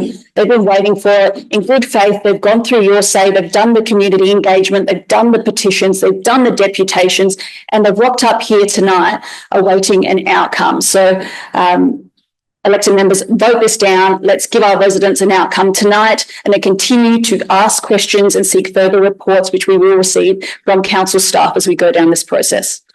Councillor Greaves, question or debate? I'll debate, thank you. Members, I'm going to be speaking against this motion. What this motion is proposing is to stop the process, have another conversation, but I think it's a conversation about things that we already know the answer to. Yes, I think there have been some questions around the chamber and maybe some clarity around how the target in the long-term financial plan of $3 million actually marries up with this process and what we're moving forward with. But I think legislatively it's very clear about what our process is around land revocation. There's a very clear statement in the SCOSA report about council's financial position and what we should be doing in terms of raising revenue through the sale of assets or assets that are available. So I don't think we're actually going to achieve much by doing this, except I guess kicking the can down the road. Residents are here for a decision. I won't say it's going to be an outcome, because it's just a decision of council to move something along to the next stage of a process. But I just want to, I guess, say it frustrates me a little bit when this happens, because I think this is what the past two chambers have kind of done. We get to a point in our decision making where we have feedback from our community. We have lovely community members coming along and giving us a deputation about, why a particular parcel of land in their street shouldn't be considered for disposal. And then we go, oh, hang on a minute, maybe we don't have enough information to make this decision. Members, I actually think we do. We have very clear processes in place.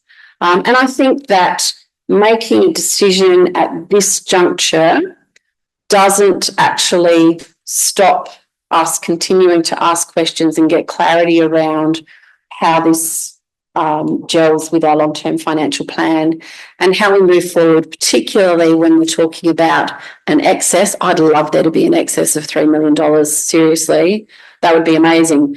But how we could actually utilise those funds beyond our long-term financial plan targets. So I'd urge you to vote this down and let's actually have the conversation that we're here for tonight, and that is about the next step in the disposal process.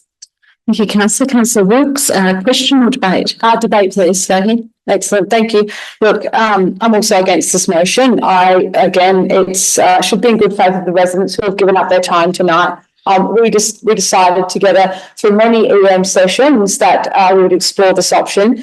And I think that we've gone out to community consult. So that saying, kick the can down the road, is not acceptable at this time.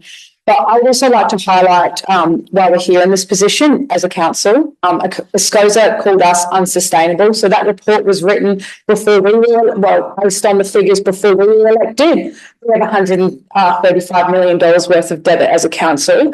And together, as this new chamber came in, we tried really hard to look for different ways. Further down in the evening tonight, we'll look at the report for the quarterly financial report, and we'll see that we are making great surpluses as a group. But we've also explored this option of selling off what we sort of considered excess land or parcels of land that aren't benefiting the community in a way of providing playgrounds or play space was something that we decided over many times. So I think we've had enough EM sessions, and out of good faith for our community, we should be making the decision tonight. So thank you. Councillor Pritchard. Debate. Go ahead. I just think that, so I'm going against this motion, but in terms of, I'm not sure that the reasons in a workshop change what we potentially do with any revenue that's achieved out of this process. Ultimately, once it gets through any further steps, what we do with that and how we make that decision in terms of long-term financial plans and budgets and things, I don't think is, I think that can happen outside of a conversation around these two and any potential other revocations that come in future meetings, because I think it's what we do with the revenue shouldn't change the decision about why we're looking at surplus land, because council sees these pieces of land as surplus for a reason.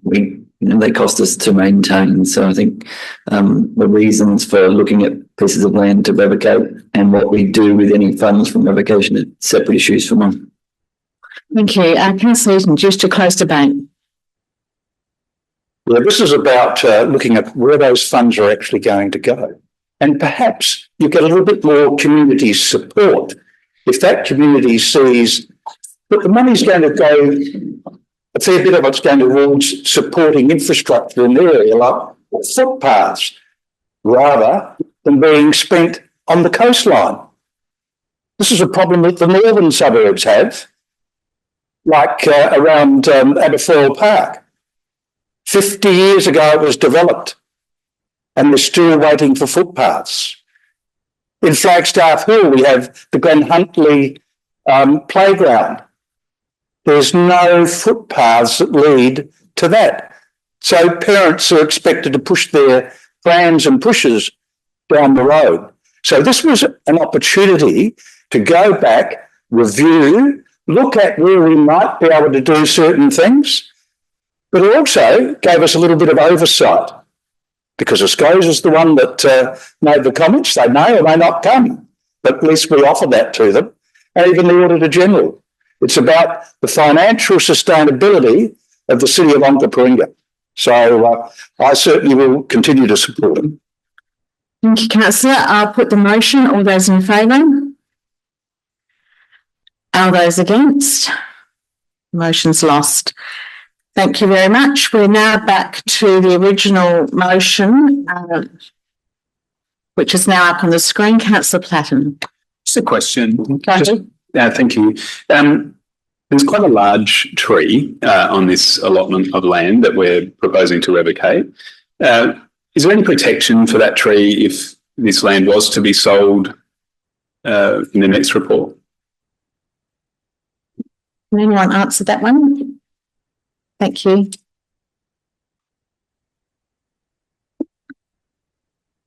Oh, I was looking at someone who was arriving and there was somebody here. No. Thank you. For the Mayor. The tree would be subject to any significant tree overlay in the Planning and Design Code, so it'd be subject to protection under the Planning and Design Act. So it would be assessed as part of any future application. Yeah. So should there be an application, a development application, it would be assessed in that context. Yep. Yep. Everyone's agreeing. And Councillor Greaves. Thank you, Mayor. I'd actually like to move this motion. Which bits? Number one, thank you. A, B, C, and G. Thank you. Do you wish to speak to the motion? Absolutely. Go ahead. Absolutely. Look, firstly, I'd like to thank all of those community members who have participated in the community engagement, those that have reached out by email and telephone in relation to this particular parcel of land.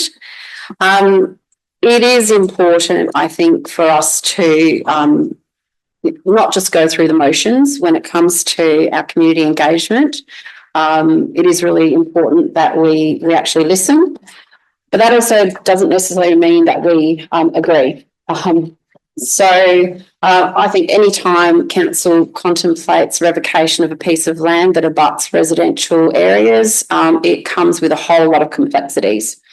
And I guess one of the main ones is that communities grow up around vacant pieces of land, and those vacant pieces of land, whether or not they're developed as a passive open space or whether or not they've got a park on them, that actually creates an expectation that I think they're going to be there forever. And I think we certainly heard some of that in one of the deputations we heard tonight about one of the other items we're considering tonight. But, we as a council, and, we've had a lot of conversations around how we can effectively increase our revenue, and disposal of assets is one of them.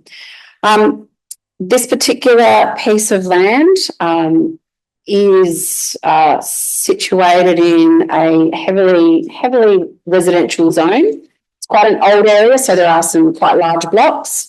It does have some additional open spaces, not dissimilar to this, nearby, adjoining Acacia Street. There's some open space, and Dalkeith Avenue has also got some.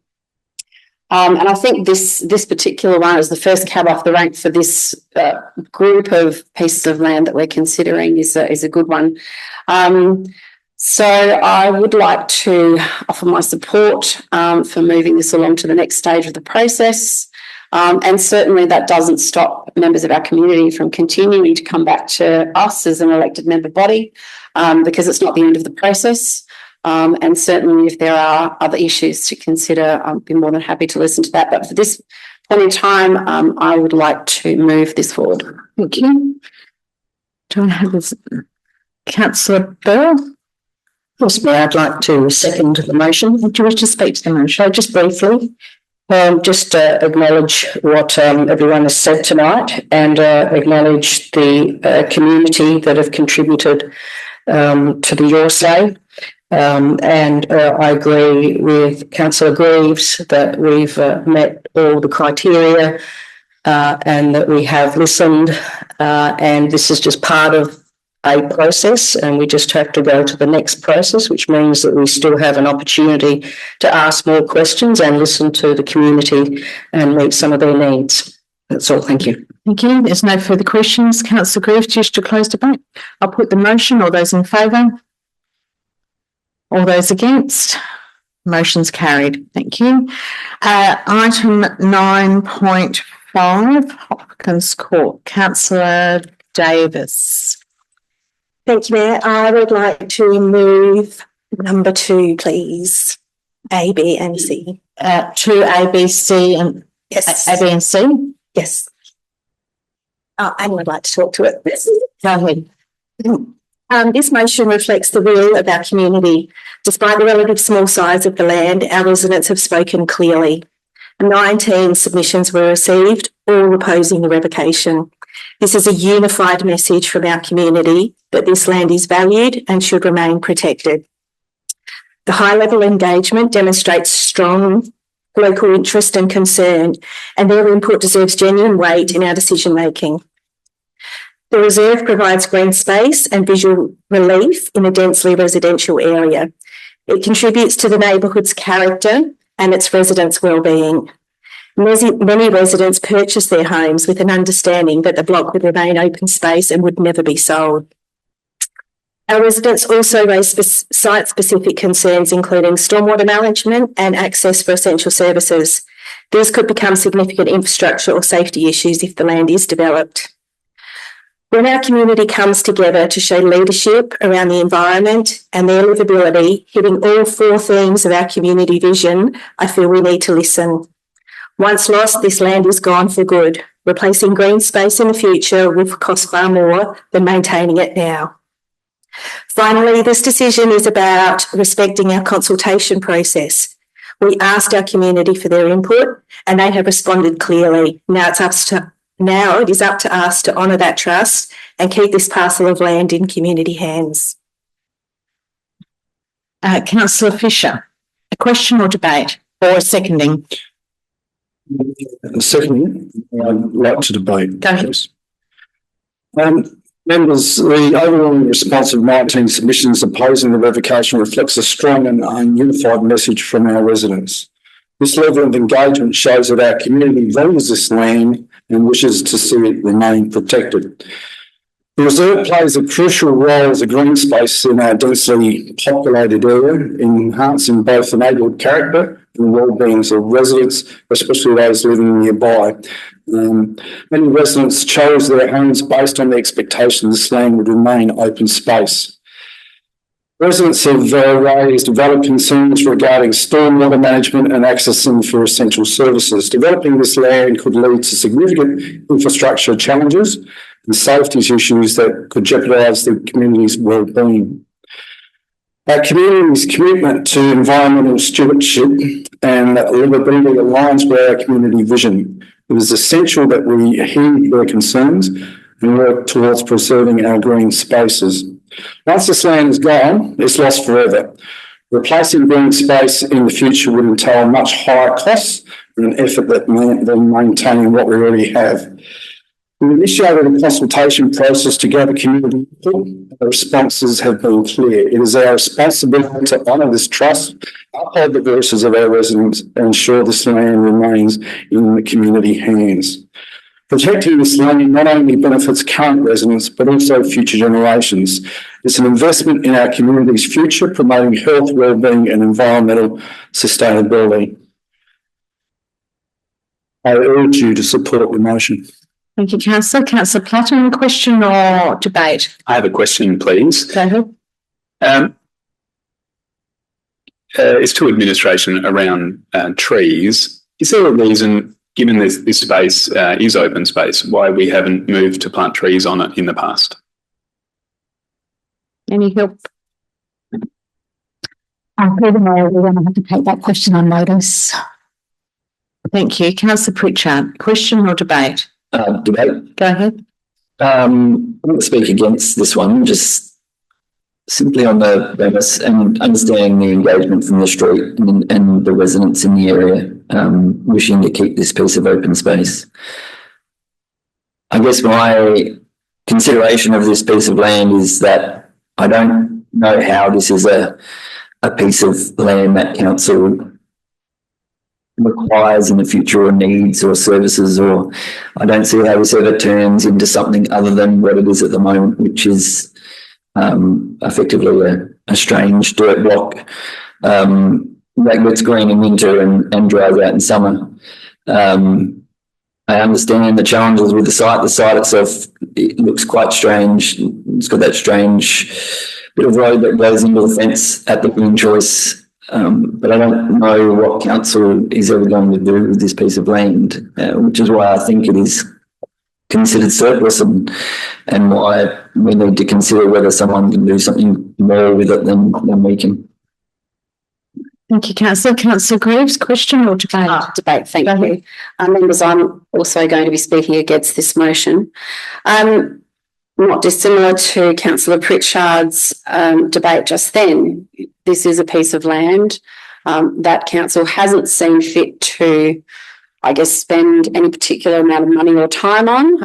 It is a strange piece of land which has been identified as surplus. Notwithstanding, communities, again, around a block of land next door will always make good use of that space, whether or not it's for their kids to play cricket on, someone to park their car on. Look, I think what the deputation tonight showed me was this is a great little cul-de-sac, fantastic community, and boy, I wish we all had that sort of community surrounding us that, you know, has Christmas parties and what have you. But I think when we're actually contemplating all of the parcels of land that are going to come to this chamber, that's always going to be something that is going to be put forward to us as an elected member body. You know, we bought a piece of land, we were told by the land agent it's always going to be open space. Well, actually, no, that's not the case. So I think we do need to, you know, take a bit of a step back and go, well, hang on a minute, okay, are we going to simply say, well, if all the residents love it and they all use it and they've all been told it's always going to be open space, we're not going to make any other decision than stop this process right here. And we will continue to have, as a council, a funny little piece of land that, as Councillor Pritchard has said, you know, dries out in summer and gets nice and green in winter. Looking at this piece of land, I actually think there's some other opportunities here, and it may be an opportunity for a bit of negotiation around what we do with it. You know, when I looked at the report, I was like, oh gosh, you know, how the heck are you going to develop that piece of land? Because, you know, it is a little bit of a strange shape. You know, stopping this process also means we can't consider other options for it. And I think one of them would be to actually carve off that lot one, you know, and possibly sell that and then actually hold on to the other part of it as a space where community can meet. Just an option, but I think agreeing to this proposal tonight means it stops the process altogether. So look, I will be voting against it, and it's going to be one of many, I think, difficult decisions that come to this chamber. Thank you, Councillor. Councillor Yeomans. Can I ask a question? Go ahead. Just what Councillor Greaves was, just if I can clarify that process in my mind, if it was a case where there was some options available for that block of land and this was supported, can we reinvent the wheel from the point of view of going back out of the community with the suggestion that Councillor Greaves was talking about? So we just identify part of that land as opposed to the whole parcel. Is that possible to start that process again? Just with a small. I'm not sure it's starting the process again. I'll check, see what you've got to say. So through the Mayor, if the parcel of land is, the community land title is revocated, we don't have to go and dispose all of it. We can certainly consider other options. So what's before at the moment? Are there any further questions? Councillor Davis, do you wish to close debate? Will you press your button, please? Thank you. Thank you, Mayor. I think maybe because it is such an odd little piece of land that maybe council could look at increasing our tree canopy, and that could be an answer to this. We haven't thought that far down the track because we're here. So I acknowledge the concerns around the financial pressures, but we must remember that not all value is economic. Open space is a long-term investment in health, happiness and resilience for our community.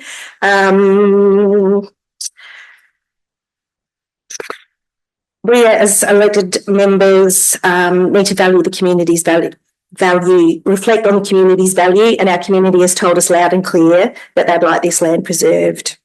Let's honour that. If we reduce every community decision to dollars and cents, we lose what makes our city worthwhile living in. This is not surplus land, it's valued, it's used, and the community made it crystal clear. Thank you. Thank you. I'll put the motion. All those in favour? All those against? The motion's carried. Item 9.6, which is on page 195, the motorised vessel exclusion zone feedback report. Councillor Yeomans. Can I please move 1 and 2? 1 and 2, yep. Yep. Can I just ask a question? Yes. Just out of interest, there's 3 separate areas shown on the for the consultation. Just wondering why you had those 3 separate parcels of land there as opposed to just the one. So through the mayor. Yep. Yes, this has been a bit of an evolution to get to this point. Members may recall that initially we were looking at whether or not the portion of the ocean that has the marine zone would be a preferred place to exclude vessels. But I think where we landed is that a safe swim area was the preference of the chamber. And when we looked at the portion of beach along this space, we identified that the primary swim area is in front of Aldinga Beach Surf Lifesaving Club. It's already protected from vehicles, and it's where the club sets up its surf lifesaving flags.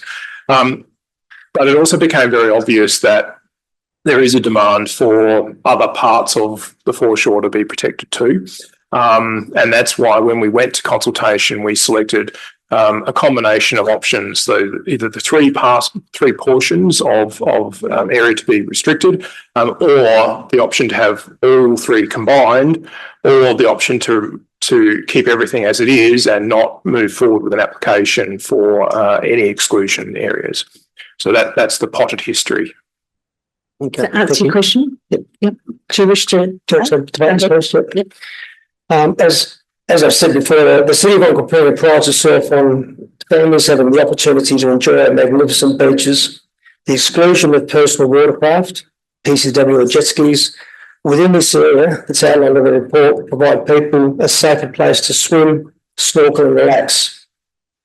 This matter's had a fair share of history up until this point, from our point of view anyway. Petition dated the 8th of September 23, containing 276 signatures, requesting the council to ban jet skis from Mason Beach, Willunga, Aldinga Beach and Saddock's Beach was presented to this council at its meeting on the 19th of September 23. At its meeting on the 19th of March 24, this council resolved to develop a consultation plan to engage with the community on a recommendation to DIT for a restriction of motorised vessels between Aldinga Marine Park and the Aldinga Beach foreshore. On that resolution, as you'll see in the report, staff did approach DIT for input into the proposed consultation approach and the proposed exclusion area. DIT's feedback was that this area is rocky, very low empowered vessel traffic. From a navigation or safety perspective, the risk of vessel collision with swimmers was low. They also advised they did not have any reported data of incidents or near misses here. Therefore, taking into consideration the intention of Council's resolution to introduce a swim-only area, staff considered other areas along the foreshore that may be suitable for a swim-only area. Councillor Adrian and I have been involved in these discussions, and this is where we landed. The community consultation was conducted from 2nd of December 24 to 16th of February 25. This timeframe was targeted to provide an extended opportunity for all beach users and motorised vessel owners to share their views. And as you can see from the report, the community has spoken. 72% of non-motorised vessel owners and 48% of boat owners support option D. Option D, as described on page 197 of the report. incorporates the 3 areas that are shown in attachment 3 on page 300. In other words, the entire breadth of beach that was subject to the community consultation has been supported by the majority of respondents to the community engagement for a PCW or jet ski exclusion zone. I just want to highlight a couple of pertinent points from the community feedback. Of 561 responses received, non-motorised vessel owners and boat owners experienced safety issues with motorised vessels at Aldinga Beach and Celtics Beach. The majority of jet ski owners, however, indicated they did not experience any issues or conflicts. Participants were asked to provide details of issues or conflicts with motorised vessels at Aldinga Beach and Celtics Beach. Over 50% of responses highlighted concerns specifically relating to PCWs or jet skis. The most common complaints included noise, speeding, and being unsafe within 200 metres of the shore. Unlike motorised boats, which some respondents noted tend to follow regulations, PCW or jet ski users were reportedly to frequently disregard rules, speed near the shore, retrieve and launch anywhere along the beach, and drive dangerously close to swimmers. So for those reasons, the whole intent of this is to basically provide an area where swimmers can swim in peace and tranquility and enjoy the beach without getting hassled by jet skis. Thank you. Thank you. Councillor Eaton. Yes, I'll certainly support this. Do you wish to? Yes, I do. This is about community safety. Yeah, we can't regulate the sharks. They'll swim in and grab our residents, but we can regulate the jet skis. And you do see a lot of irresponsible behaviour of jet ski operators. Being an old sailor, I've witnessed it as well. So it's very important that community safety is the priority. Thank you. Thank you. Councillor Chair, question or debate? Just a quick debate, thank you. I do feel like it's two factors, one's safety and the other one's environmental. And I feel like our role in this is to pursue and to elevate the voices of our local community to the state government in order for them to make a decision.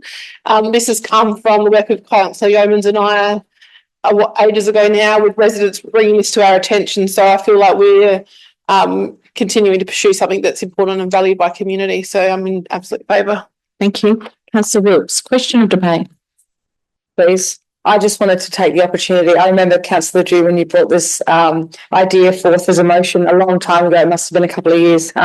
Since then, yes, it's obviously developed into something that can be very promising for the safety of others and the environment. I know as the chair of the ACC, and I have quite a few other elected members along our coastline who are interested to see how this would form and the steps forward. So I'll definitely be taking the report and also obviously the outcome with debt. So thank you so much again for your time and effort. Councillor Yeomans, do you wish to close debate? Nothing. I'll put the motion. All those in favour? All those against? Carried. Thank you. And I just want to echo what Councillor Wilkes says in her role as chairing the City Coast Network. It's a really great opportunity and people are looking to this. I noticed that it's 8:30 and I'm wondering if we would like to have a 5-minute break. So do I have a motion for someone to do that? Councillor Eaton? No, I was actually going to move this one because I reckon it could be over and done with very quickly and then have a break. Are we happy to follow Councillor Eaton's direction and take this next motion?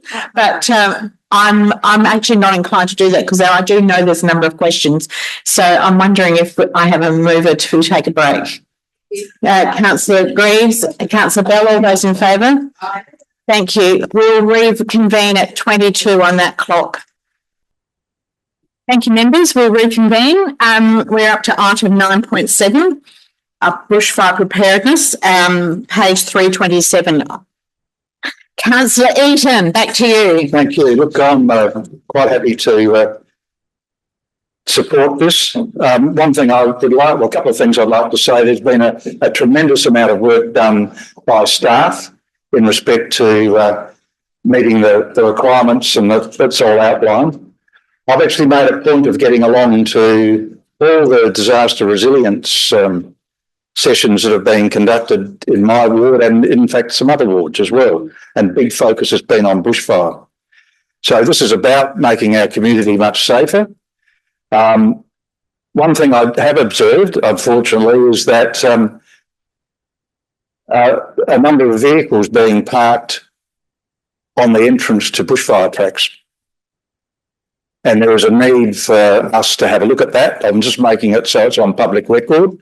And I will submit a request for a review to be done in relation to that, because there's nothing worse than the CFS unit rolling up at one location, hoping to get into the back of some premises and deal with a fire, and then have to turn around and drive another 300 or 400 metres or further to actually get access to it, because it risks people's lives and property to a greater extent. So that's one really important matter that needs to be done. The other thing that, and it's not part of this report, but there is a little bit of confusion with some of our country fire service units in relation to fire tracks. And we have had discussions, and I believe that the Southern Adelaide Emergency Management committees looked at it. But one thing we need to push is that the country fire service do an audit each year of the bushfire tracks in their area, so that they know that they can get their vehicles in. Because there's nothing worse. You've got the adrenaline running as you push a truck through an area, and you have this damn great big tree that's going to prevent it, so you've got to get the chainsaw out and chop it down. So it's important that those sorts of things be looked at. But I really do support and recognise the great effort that staff have done on this. I mean, it's an ongoing process. We've still got little problems of olive trees in certain wild olive trees in certain areas that continue to create a risk, but it's not necessarily our land, it's actually Department of Transport land. So those things need to be looked at, but certainly thank you very much for the efforts. Thank you. Councillor Bill, question or seconding? Or seconding and debate. Go ahead. Thank you, Mayor. I'd like to just acknowledge also the incredible work of Council and Bushfire Preparedness, and acknowledge also the Resilience Project. Living in Kangaroo, where the first project for community resilience was started. I'm really proud of that. Also, as a former Kangaroo firefighter, and of course, as a health worker, knowing that we're protecting our community and against public environmental health risks is really important, in particular to the changing climate, and of course promoting and building a healthier communities. So thanks for that. I support it. Thank you. Councillor Pritchard, question? A few questions first, thank you. Just with regards to this final report, I know that the report that we've got in here is a bit of a discussion paper, and then there's a reference to a final report that's being presented to NEMA. Are these the same report? And if not, can we have a bit of conversation around? Help us with that one. Yeah, through the chair. This report is intended to let the elected members know that the project has concluded. The final report to NEMA due at the end of this week really is more about reconciling the grant conditions, so ensuring that we've spent the money that they've given us and providing some evidence in terms of invoices and some other outcomes. Just with regards to the report, just trying to get a sense of what we were expecting we would achieve at the start of this process, and I'll just use the woody weeds as an example. I think, and how much of that expectation did we achieve? So I guess I know that we spoke earlier today, Neil, and there is still a lot of woody weeds out there. So trying to get a sense of how far through the woody weeds, for example, we are, and how much more is to be done. Through the chair, it is a little bit difficult to quantify. We've visited a certain amount of kilometres of roadside, and potentially that's 270 kilometres out of a total of 1,200. So just over 20% of sites that have some form of woody weed has been visited. So we could say that there's just over 20% of the work done, but really the guys have concentrated on doing those extreme and very high rated areas rather than the less densely populated areas. So it's somewhere in the range of 20% of sites, but concentrating on I guess the sites that need it the most. And apologies for the ignorance, but the Free the Trees sort of olive program, is that related to this at all?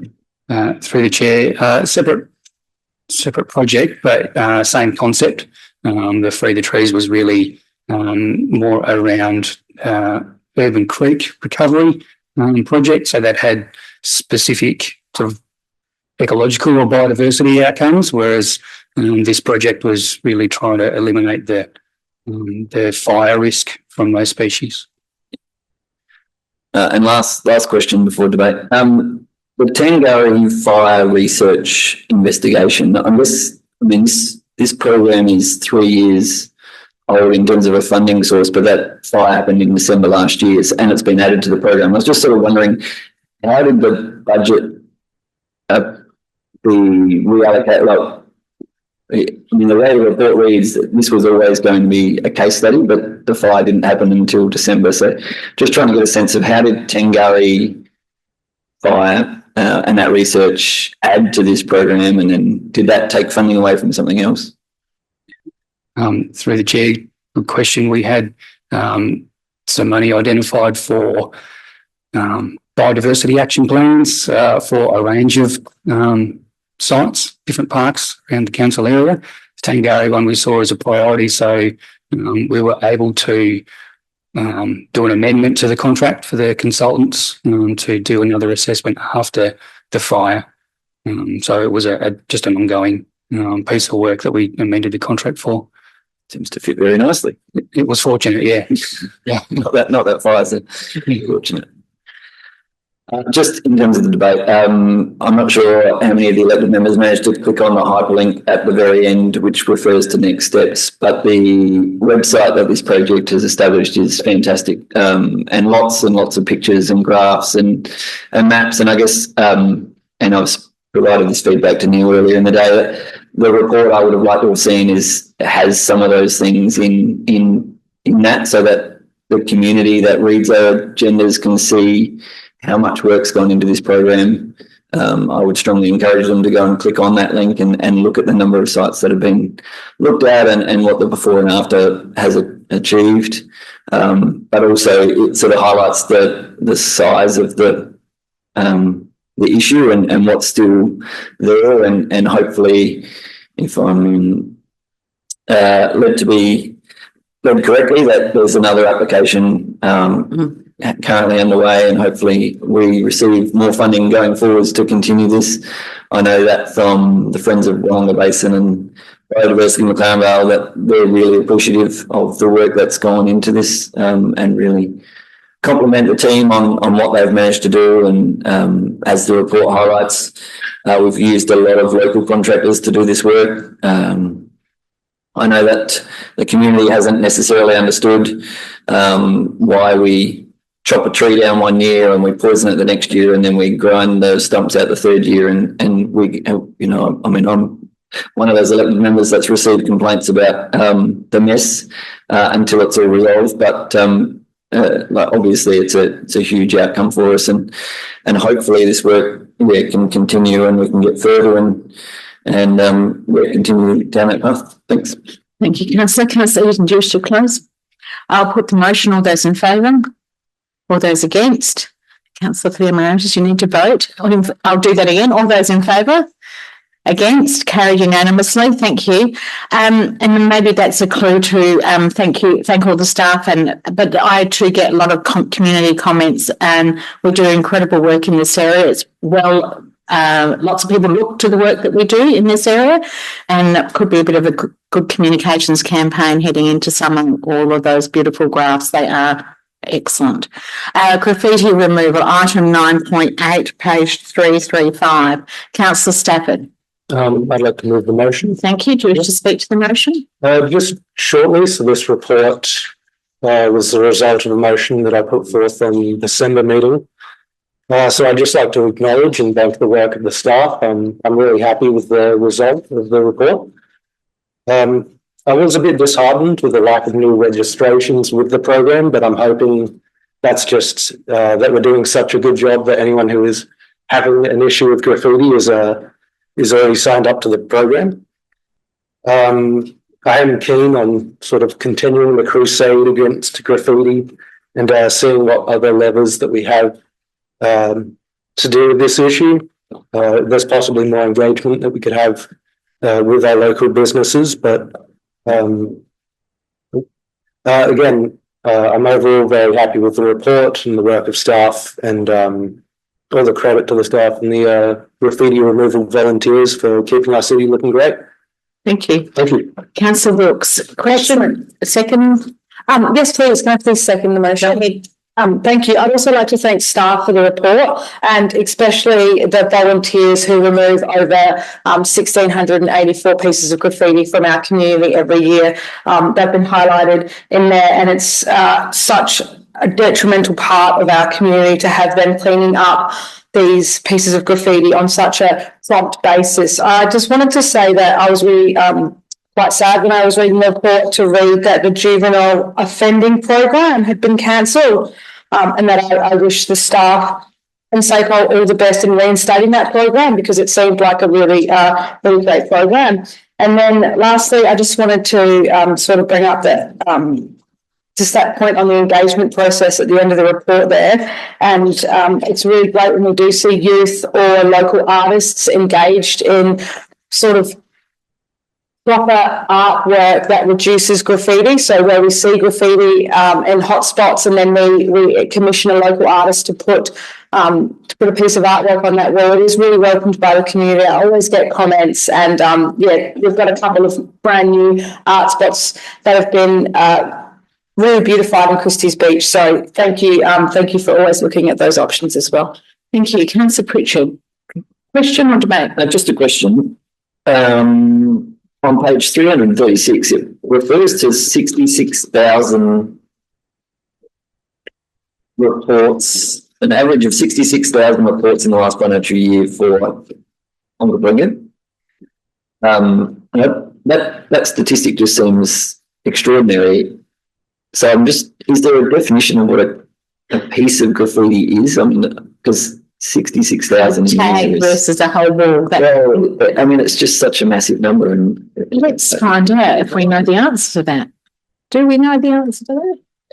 Yeah, through the chair. Graffiti, we measure it in terms of square meterage as well, and we take into consideration if it's a tiny tag on a bus shelter as well. We want to ensure we get all the data relating to graffiti, because that helps us in knowing where our hotspots are, getting an indication of who's tagging where, provides great information to SAPOL as well. So yeah, that it includes tiny little tags as well on a Stovey pole and a bus stop. Anything big, anything small. Councillor Dew. Question? I'm going into debate. I'd like to thank staff as well, and thank you, Councillor, for bringing this to the chamber. When I saw Rod before Rod Williamson, it made me laugh because I met you when I was about 15 years old. You had to tag, I don't know. But I actually worked with, I just wanted to tell a story, really.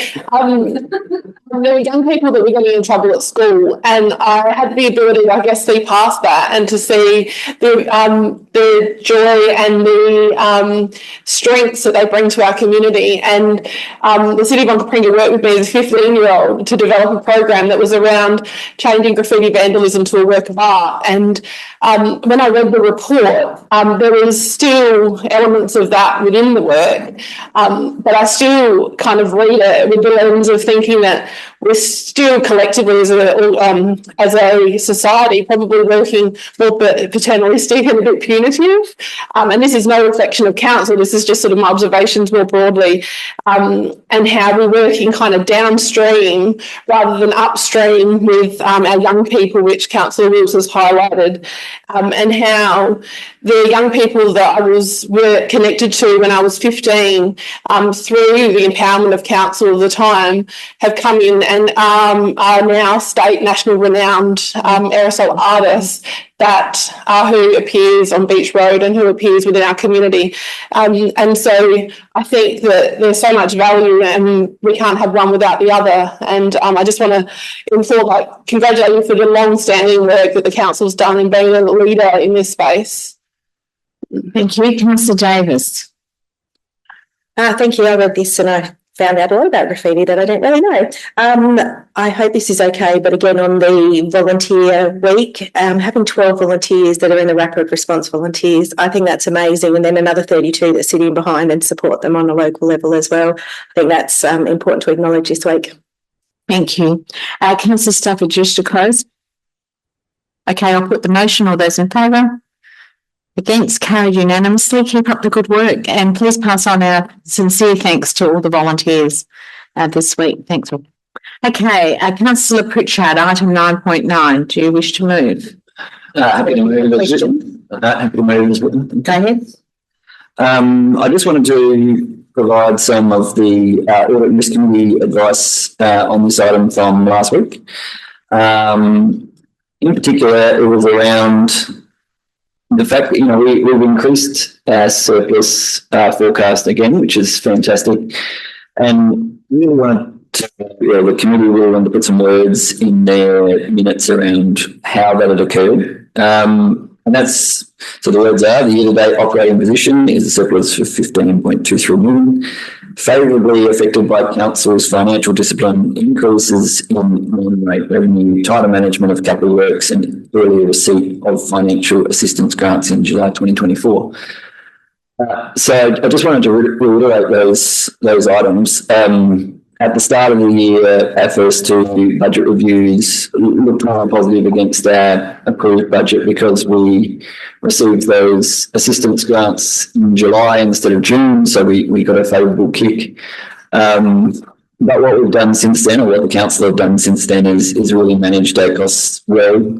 There is in here $1 million improvement with regards to employee costs, and that's through vacant positions and items like that.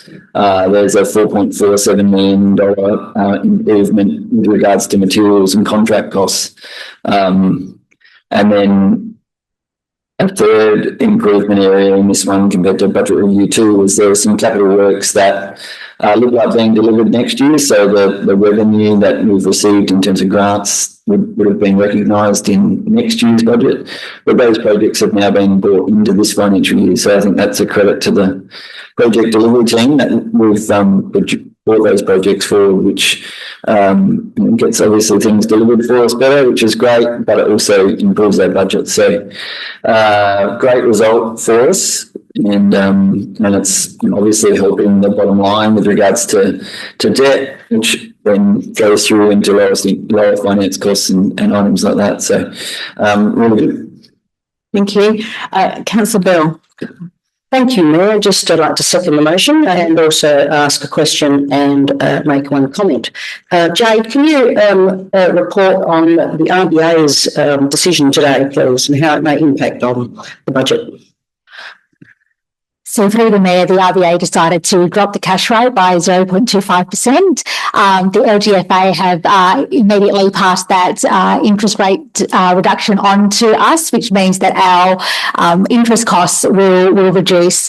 We have a significant portion of our debt that is variable or subject to a variable interest rate, meaning that the interest rate applicable will now be 0.25% lower.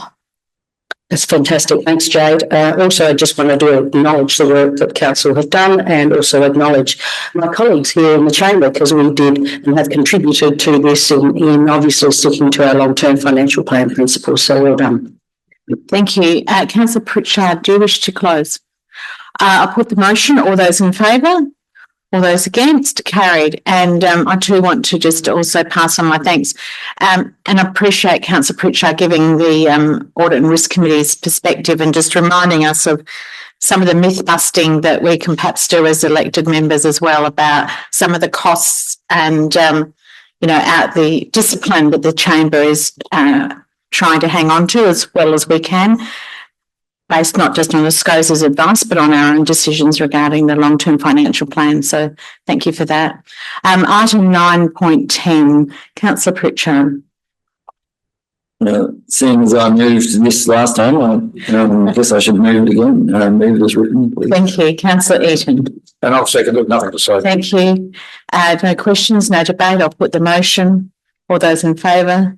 Against? Carried. Thank you. We're up to now 9.11, reporting schedule. Councillor Platten. Happy to move it written. Thank you. Councillor Eaton. Second it, nothing to say. Councillor Jude. I do have a question. I can't refer to it right at this instance, but I thought there was some duplication in terms of reports coming up. So the open space strategy, I think I read twice over 2 months. Do you have some guide? Page 388?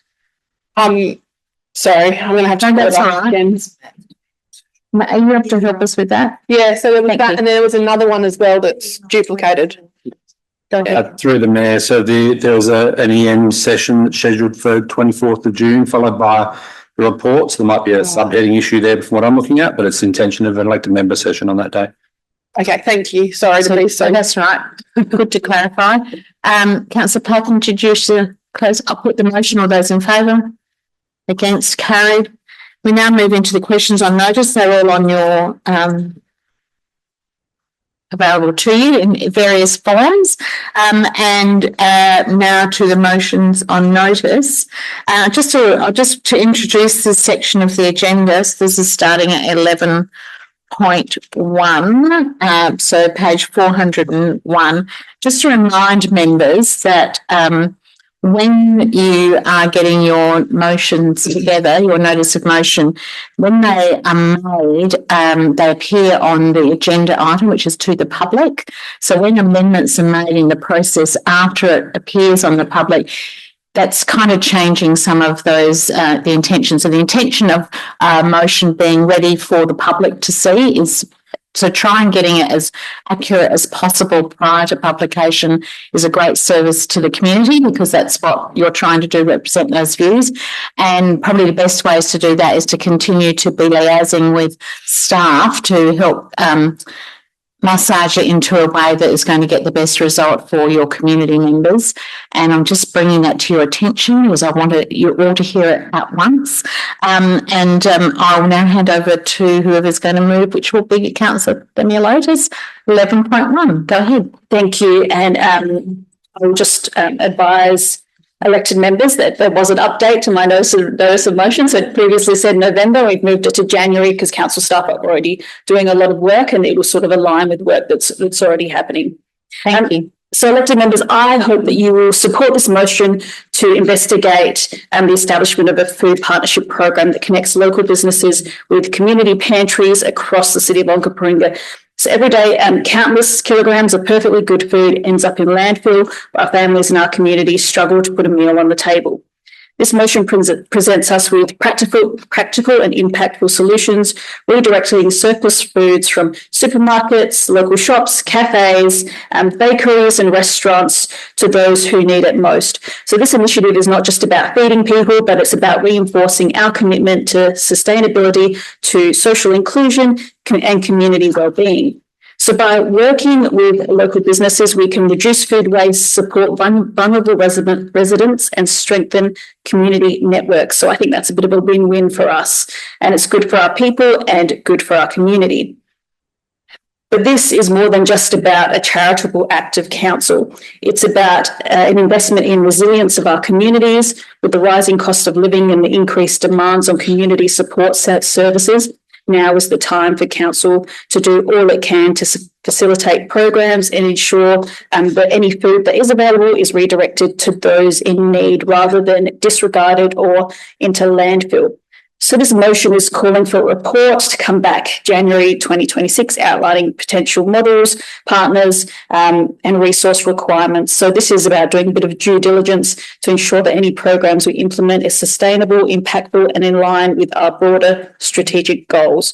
So elected members, this is an opportunity to demonstrate some leadership, compassion and responsibility. So I hope you will support this notice of motion. And in ending that, I just want to add that I had a really quick conversation with our Deputy Mayor on this, and the Deputy Mayor sort of said one of the ideas around partnership or working together could be like a little sticker that goes in a local business that you know that this business is providing to one of our local pantries or local groups. And just for a slight bit of background, this really came from conversations I've had with two of our pantries in our city, and they do have partnerships with Food Bank already and other big providers, but they also have some partnerships with very small providers. And really interestingly, one of my pantries has a partnership with a bakery in Seaford. And I was like, well, and they drive to Seaford to go collect that bread. And I was thinking, well, dotted in between that are plenty of different bakeries. So what are those bakeries doing? So that's where it came from. If there's more localised, those smaller shops, I'm not looking at Coles or Woolworths and those ones that are already in partnership with Food Bank and some of our bigger providers. I'm looking at what our localised smaller shops and businesses are doing across our city. So I hope you will support this motion. Thank you. Councillor Eaton. Yes, I'll second it. One thing we need to take into account through the Healthy Cities Onkaparinga, that I'm actually the elected member liaison person with, we have the Onkaparinga Food Security Collaborative, and it's important to include them in this process because they do have the strategic view across our area and other areas, and they're very passionate about it. Thank you. So please make sure that they're included. Thank you. Councillor Dew. Thank you, councillor, for this. The only addition that I was thinking could be made for staff is around food producers as well, because the chain. Yep. And then, yeah, obviously the broader impact, which Councillor Eden just referred to, which is around food security, which I think this covers well. And ensuring that we're not going down the path of trying to replicate the work of Food Bank and Oz Harvest, which clearly isn't the case. Yeah. Thank you. Councillor Wilkes. Question, please. I also have a question for staff. Just because it was pointed out, we've moved the date already. Is this something that staff are able to produce, this report? And at what cost? Sure. Good evening, members. Through the Mayor, we've been undertaking a variety of pieces of work over the last 18 or so months with regards to food security, exploring social supermarket models and other things. Just for elected members' awareness, some of those pieces of work has included a food relief service mapping exercise that was undertaken with 17 food relief providers over a 4-week period to understand supply, demand, where people were travelling from to access food relief. Another piece was undertaken in partnership with the City of Marion around a Putting Food on the Table survey, which really was delivered to understand the food security of our residents, and there was over 1,100 respondents for that survey, which really provided some insights into how secure residents are. From there, we've recently just received some funding from the state government through the Department for Human Services to further consider a potential social supermarket model, and for those elected members, just to provide, I guess, the difference between a standard food relief service and a social supermarket model. The real difference is the wraparound services that a social supermarket model can provide. So rather than it just being a standard food relief kind of access, you get the food and you leave again. The social supermarket is around those wraparound support, such as counselling, financial advice, etc. So the funding that we've recently received from the state government will further consider our social supermarket options, and it was actually going to capture a lot of these investigations anyway. Perfect. Thank you so much for the answer, Paul. And there's no reason that you guys won the Excellent in Community Service and Development. I knew you'd be doing some work in that area. Thank you. Councillor Themeliotis, just to close debate. I'll put the motion. All those in favour? Against? Carried. And I look forward to seeing how that unfolds. Item 11.2, notice of motion regarding the trial. Councillor Eaton. I'll let Councillor Themeliotis move it, and I'll second it, and I've got some comments. Councillor Themeliotis.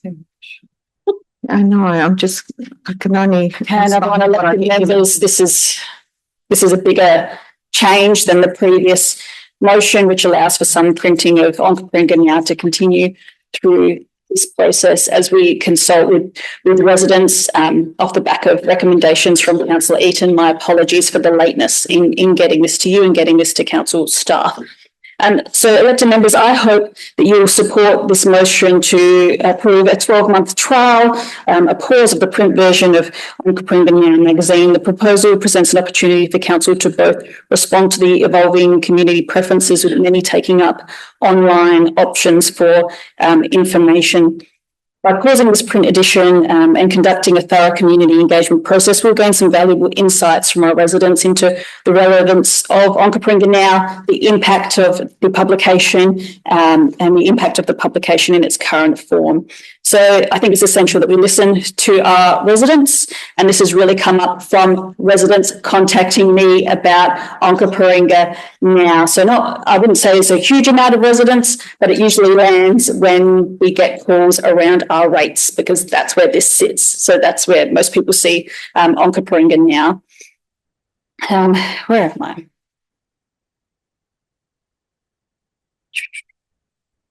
During the 12-month period, we will still maintain a small print run around key locations across our city, ensuring those who do not have access to a digital platform aren't left behind.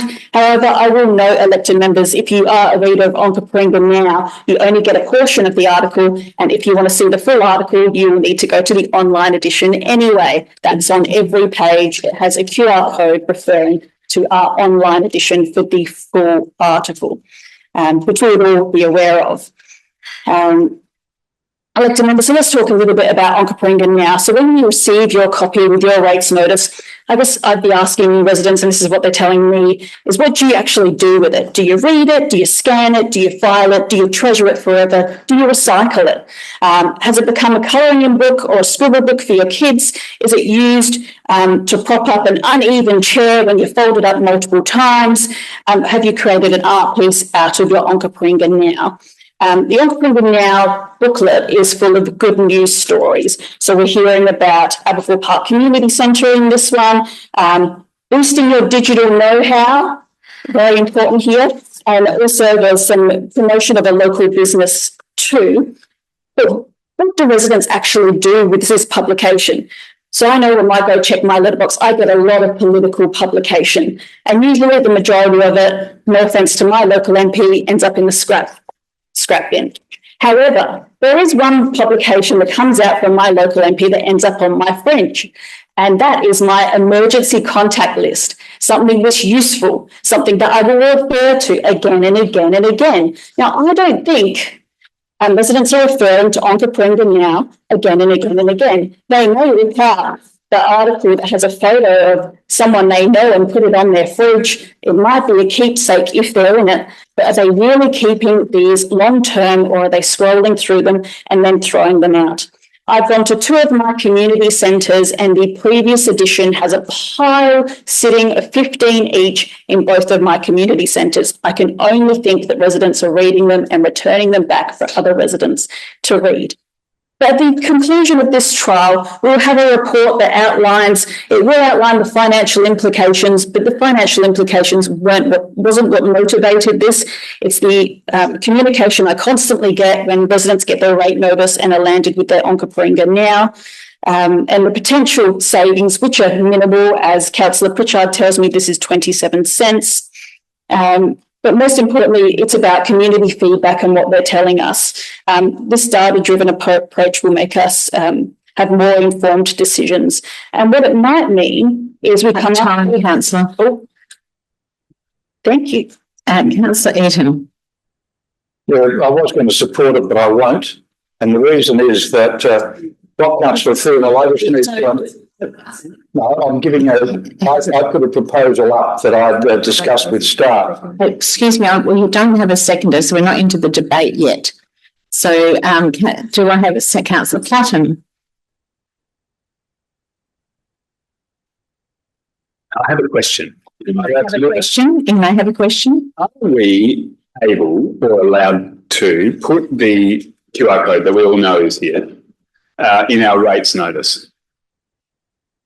So that's a question we might either have to take on notice or somebody may well know. Let's find out.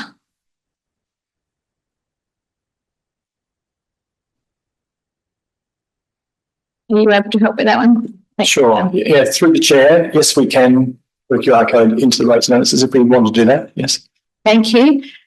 That's the end of your question. Councillor Wilkes, if you have a question, a seconder or seconding the motion? I want to debate against it. So we need a seconder. This motion will lapse without a seconder. I'll take one more question. Councillor Pritchard. I'm happy to second. Go ahead. And then do you also have a question? I just have one question. Go ahead. Other than rates notices, do we send any anything to our residents through the year? Through the mail. Through the mail, yeah. Do we receive a hard copy of anything else? Do we know the answer to that question? Through the chair, I imagine there's a whole range of things that go out from different teams at different times. So I'd say yes, but I couldn't name them. But the rates notice is obviously one that hits the majority. It's rates payers, doesn't hit all residents, of course. Yep. Not all residents are rate payers. Councillor Greaves. Thank you. Thank you. Now I can debate against the motion.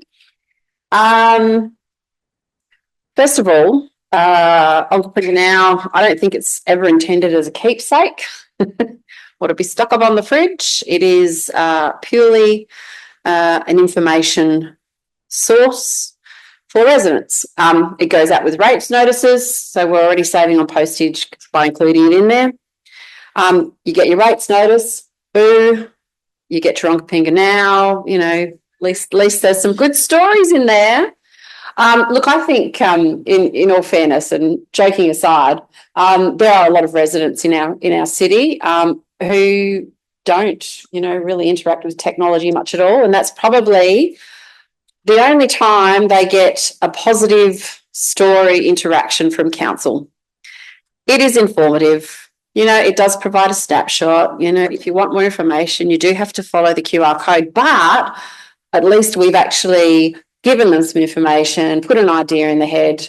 Look, you know, I've learnt stuff from reading Onkaparinga Now that I didn't know about, maybe a community volunteer, or I think they're great little vignettes, great little stories, and a really positive way to actually showcase some of the work that council does that largely goes unseen. So I think it is a good investment of council's resources to continue to provide it.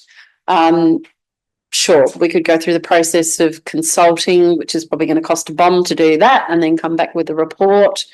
And we're probably going to get a really mixed feedback. You know, at the end of the day, I think I said it to someone before, you know, when you're in a recession, the businesses that don't succeed are the ones that don't continue to promote themselves.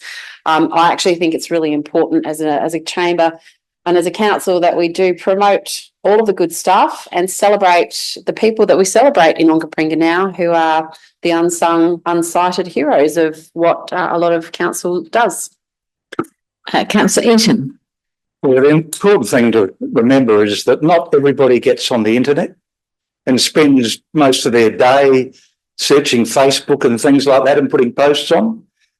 And this, I'd had a proposal that I'd put out to everybody, and I'm a bit disappointed it's been changed to this, because I come across a lot of people that prefer to read a hard copy, particularly older people, because of the impact it has on their eyesight looking at odd screens. I know older people that don't even have a mobile phone.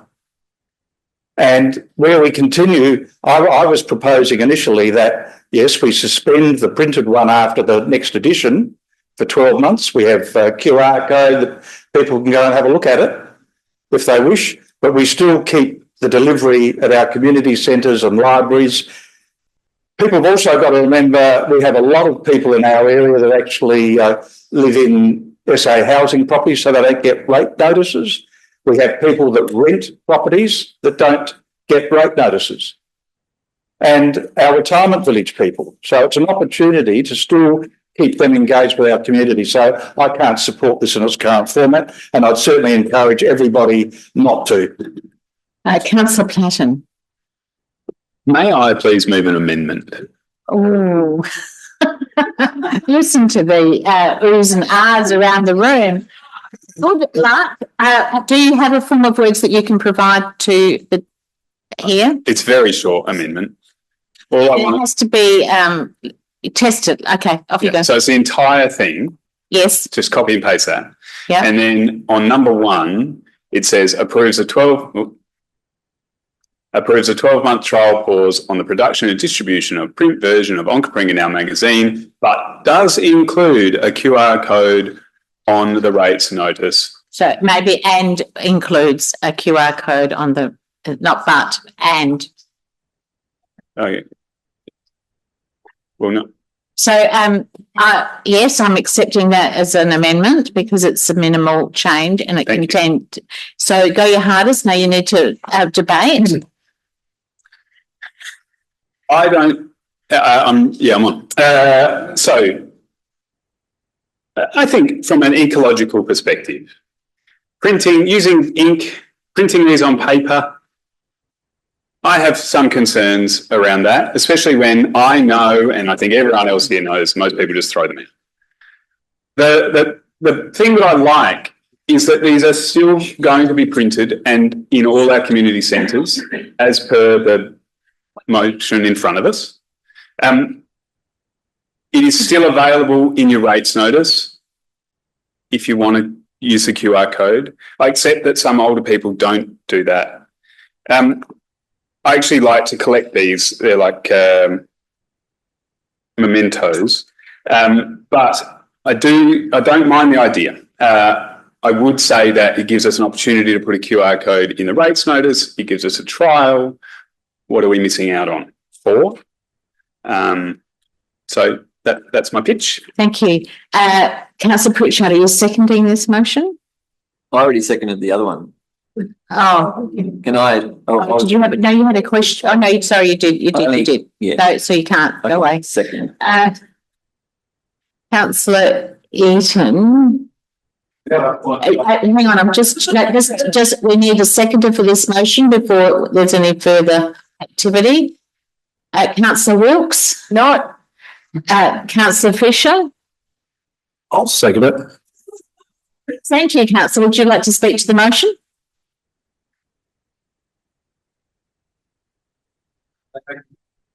No, thank you. Okay, Councillor Wilkes. Can I just, you can ask a question and yes, you may. If I debate now, am I allowed to debate if this one is lost? Yes, yes, we'll start again. Okay, excellent. All right. I don't want to use my points up now. No. Do you have a question? No. Okay, we're ticking, then you're on debate. Okay, right. Councillor Eaton.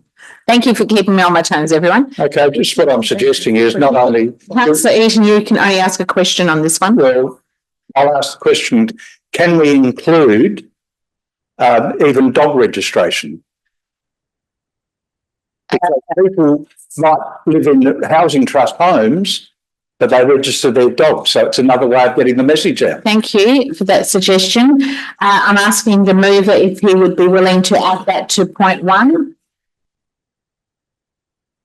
of the amendment. I'm sorry, I'm so concentrating here. I open it to any document coming from the City of Onkaparinga, but yeah, dog registration sounds like a fantastic idea. That's all right. Okay. Thank you. Councillor Fisher, as a seconder, are you willing to accept that change? We can insert. So I'm just going to check if this is ultra virus because we may not be able to actually do it. Want a clarification? Yeah, thank you. We're just clarifying whether we can actually do it. Go ahead. Yeah, so through the chair, it is somewhat complex because dog registrations are produced centrally now.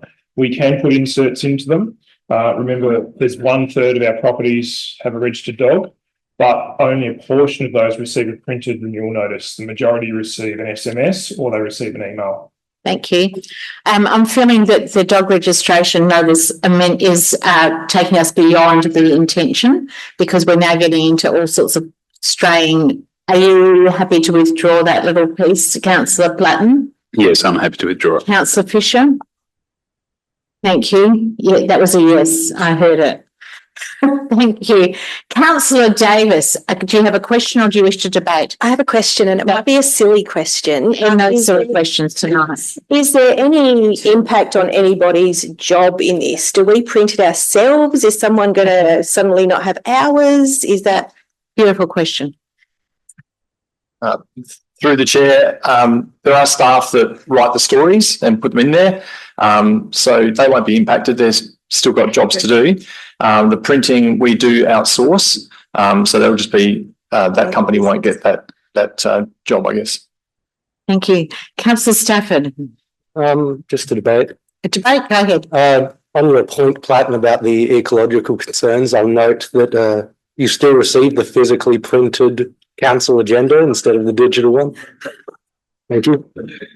Okay, I'd just like to remind members that this is not a personal attack environment. And would you be willing to withdraw that comment, Councillor Stafford? Thank you very much. Councillor Wilkes. Excellent. I'm going to bring this back on track and urge the chamber to vote down both of this amendment and the original motion. That's on the basis that I've honestly only heard great things about the Onkaparinga Now from my community. I'm always up for going out for community consultation, but I think that the cost of this and the benefit of this magazine, I think the community consultation will just open it up to sort of subjective, harsh criticism that it shouldn't really need to face. I think it plays a vital role in connecting and informing our local communities. When I hear about it, I honestly, genuinely, mainly hear it's one of the only connections people have to community because we've lost our Southern Times and we've lost, the ability to be able to have something that we can physically hold and read. So it's almost more of just a publication. It's a trusted voice that the people love and it shows stories that make our region so unique. I agree with Councillor Eaton that it's sometimes we can get overwhelmed by global news or Facebook or always staring online, but this one gives us what's happening right here, right now, in our streets with our beautiful people. So I just really think that this is an important, integral part of showing the community who we are. And like Councillor Greaves said, you open up your rates notice and you think, and then this comes with it and it's a snapshot to say, actually, we're actually doing quite a bit. So I don't think we need to put it out there and get negative feedback about something that just showcases the amazing work that the community do. And I also thank the staff that write the articles because genuinely mine doesn't end up under a table. I actually read it and so do my kids. So thank you. Thank you, Councillor Dew. I can't support this, mainly because I think that we have a responsibility to tell the stories in multiple modes. And as it's been highlighted plenty of times already, we want accessibility for our community to access relevant local information. And as Councillor Wilkes said, without the messenger and without many other modes of that, this allows for that. I also agree with what Councillor Greaves said in relation to putting this out for community consultation and the varying opinions we'd get, and then we would have to then make a decision. I feel like something like this, there's no right answer, and so why change something that's working for people in our community at this stage? Thank you, Councillor. Organisation, sorry. Councillor Bell, question or debate? Thank you, Mayor. A question and a comment. The question is, in terms of legislation, given that all the things that we do usually go to consultation first before we make the decisions, Does this go against our legislative requirements?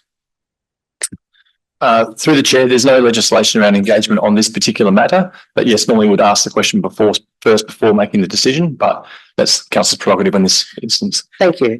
So I think I'm going to be voting against this, and that's purely based on everything everybody said, and that I agree that there's a small number of people that would like to still continue reading something that's in paper. And I do have some concerns about pausing something without going to consultation first. Thanks. Thank you. Councillor Patton, would you wish to close debate? Oh boy, do I. I would like to withdraw my comments around being ecologically. Oh, sorry, I'm in trouble up here. Let me just check. We can put the amendment though. Yeah, sorry, I'm putting the amendment. Your chance will come any minute now. Apologies. I'm putting the amendment as it is. All those in favour? All those against? I declare the amendment lost. So we go back. So we're now going back to the original amendment. Original motion. Councillor Themeliotis can close. Off you go. Thank you for the animated debate. I didn't realise elected members love Onkaparinga Now. The debate's been really great, but let's just stick with the facts here, because a lot of people veered off and said they were bringing it back, but you really didn't.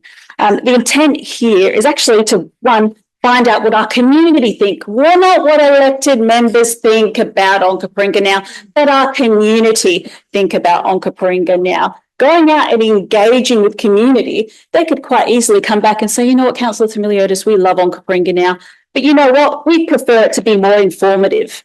We would prefer it to give us valuable information about waste, about things we can access around our council area, brand new initiatives, brand new programs, things that we are going to utilise, rather than the same stories that are on Facebook that elected members have shared, that MPs have shared, that then elected members have put in their own e-newsletters that they provide to their residents. I will also remind you that this whole book refers you to go online. Every page refers you to go online to get the full story. So I'm hoping elected members are printing the full story for residents and not the portion of the story.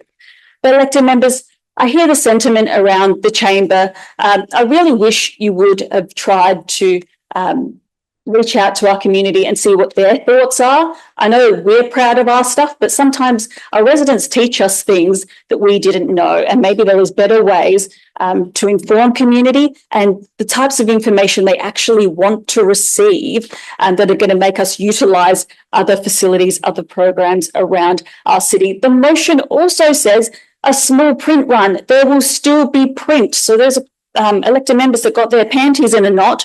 Read the motion before getting over. No, I might have to ask you to withdraw that as well. I withdraw panties. Apologies to the chamber for those remarks.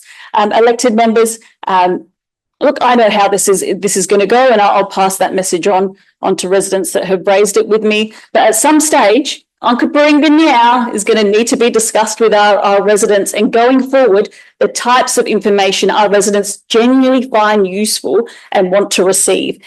Maybe it'll be an expanded version of Onkaparinga Now, because elected members love this so much. So thank you for your commentary. And I will now put this motion. All those in favour? All those against? The motion is lost. And I look forward to the next exciting instalment of Onkaparinga Now. We're now moving to a series of civic pride motions. Councillor Platten. Now, I want to talk to the chamber about bus shelters. And I know that council has sought legal advice in the past, which indicates that it is not our responsibility to fund bus shelters for our community. The state government also have a position on this that, as far as I understand, it is not their responsibility to fund bus shelters for our community. So that means nobody funds bus shelters for our community. I had a lovely conversation with resident Tony, who lives at Southern Cross Care River Point Retirement Village. If you don't know where that is, you should. It's a lovely place. It's on River Road. And the reason in this motion I speak so much around River Road is because, to my knowledge, there are no bus shelters that enclose people from weather. The reason that this is an issue that Tony has raised with me is because residents that live in his village are coming to an age where they might not be able to drive. And isolation in that community is a terrible thing when you can't stand outside to catch a bus. Now, it may be a hot day or it may be a rainy day, but somebody needs to look after the bus shelters. My personal opinion is that it's a state government resource and they probably should be funding it. I have another opinion too, in that we do own a certain amount of bus shelters and we passed a motion to allow advertising on those bus shelters. Currently, we make $600 a year. Not enough, but it's a start. You know, we're trying. $600 a year. I've also been advised that to erect a bus shelter costs $6,000. So it's pretty easy to see that it's a 10-year payoff if we put in the bus shelter ourselves. Now, I'm not proposing that. All I'm proposing is that we get a report back to council in August talking about bus shelters. Are we responsible? Is the state government responsible? And then the thing I love most about my own nom is that I'm requesting a letter from the Mayor to go to the Minister for Infrastructure and Transport to seek the state government's position. Not only are we going to seek the position, but we're going to see it in the report, hopefully. I've given them 3 months and I'd be really happy for the report to come back later so that that is in the report.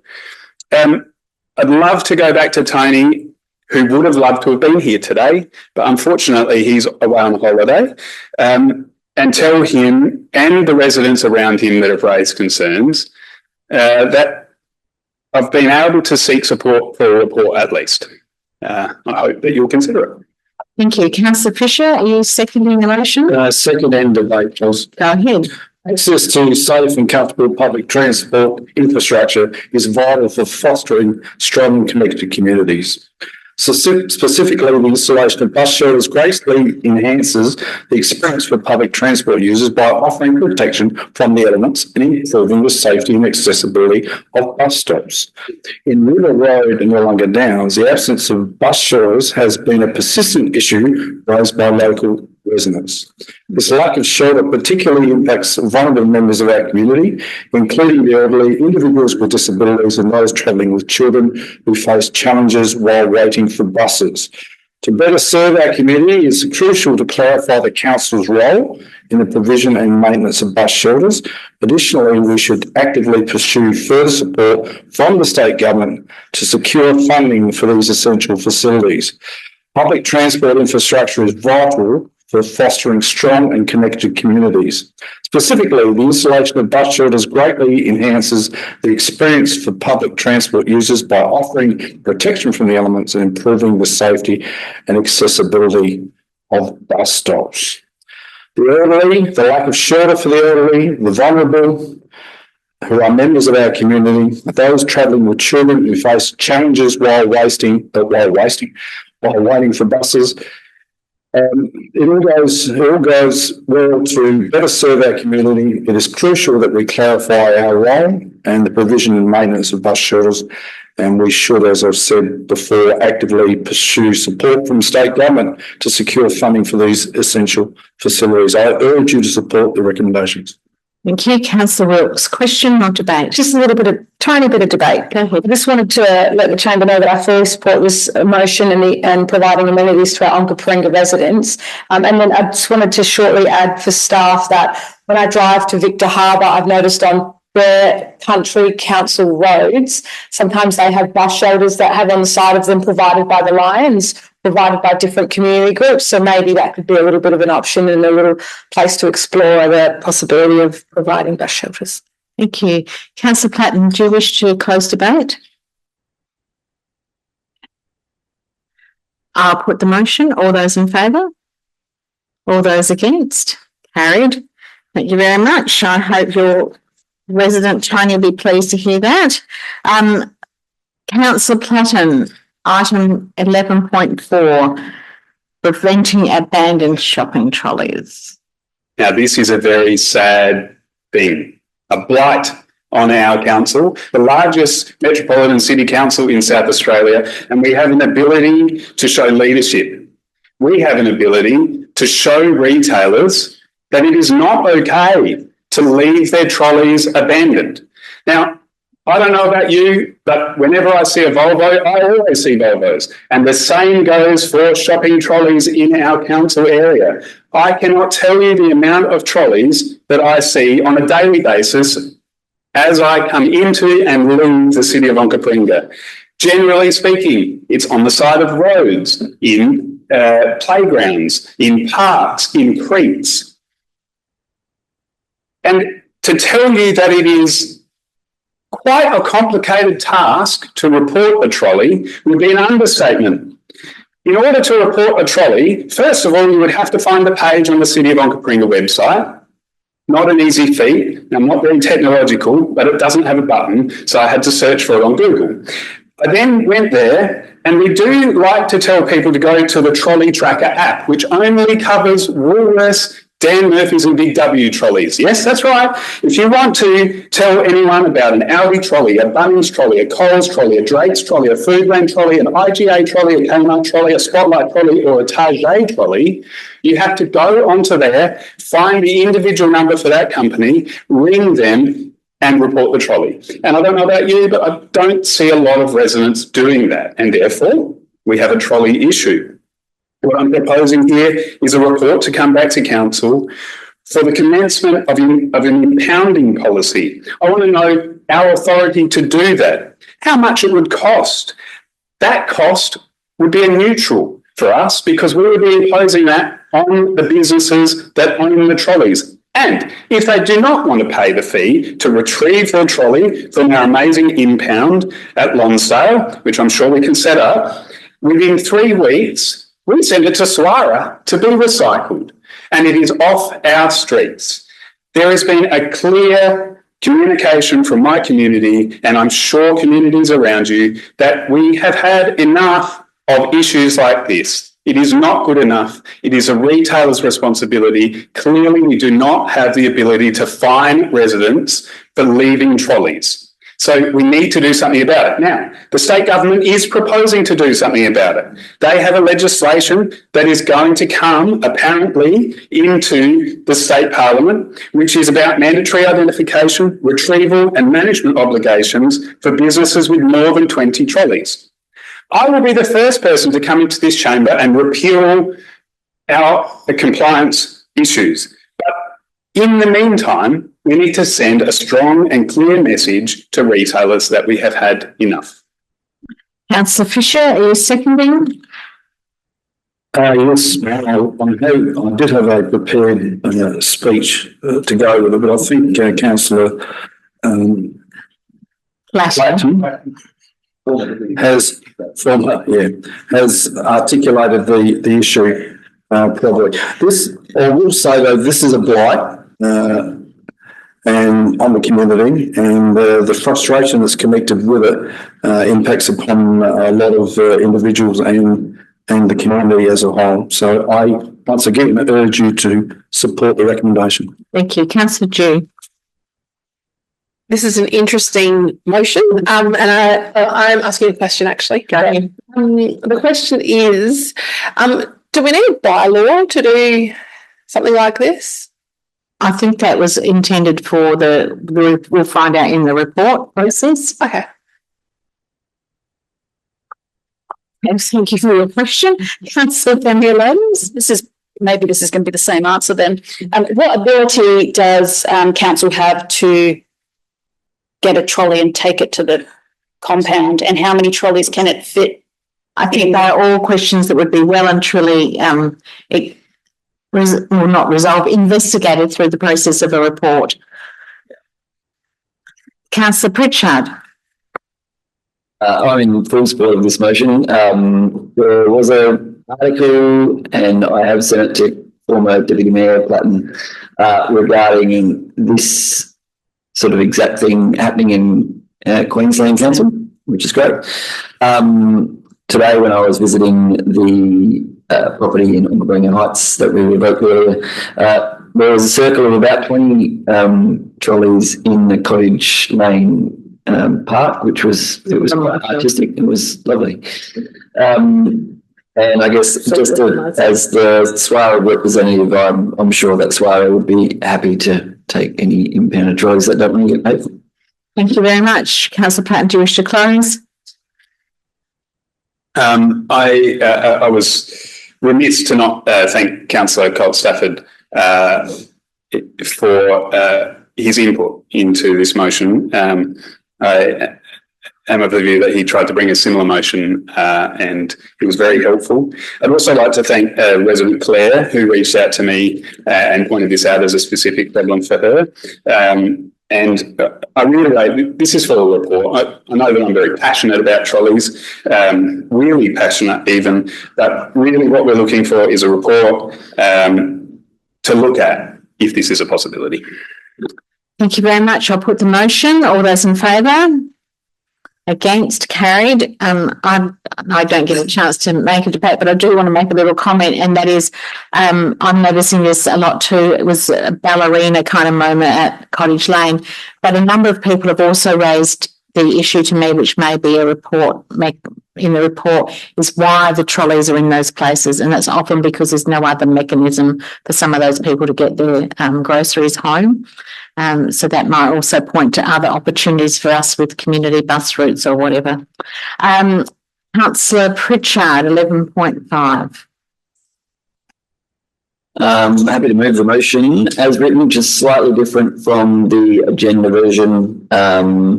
Just around, what's highlighted in the highlighting, it was just around the community consultation timing.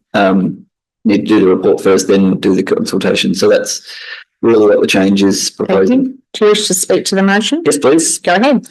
I didn't actually think this moment would come until much closer to the end of our council term, but this was too good an opportunity not to raise a notice of motion for.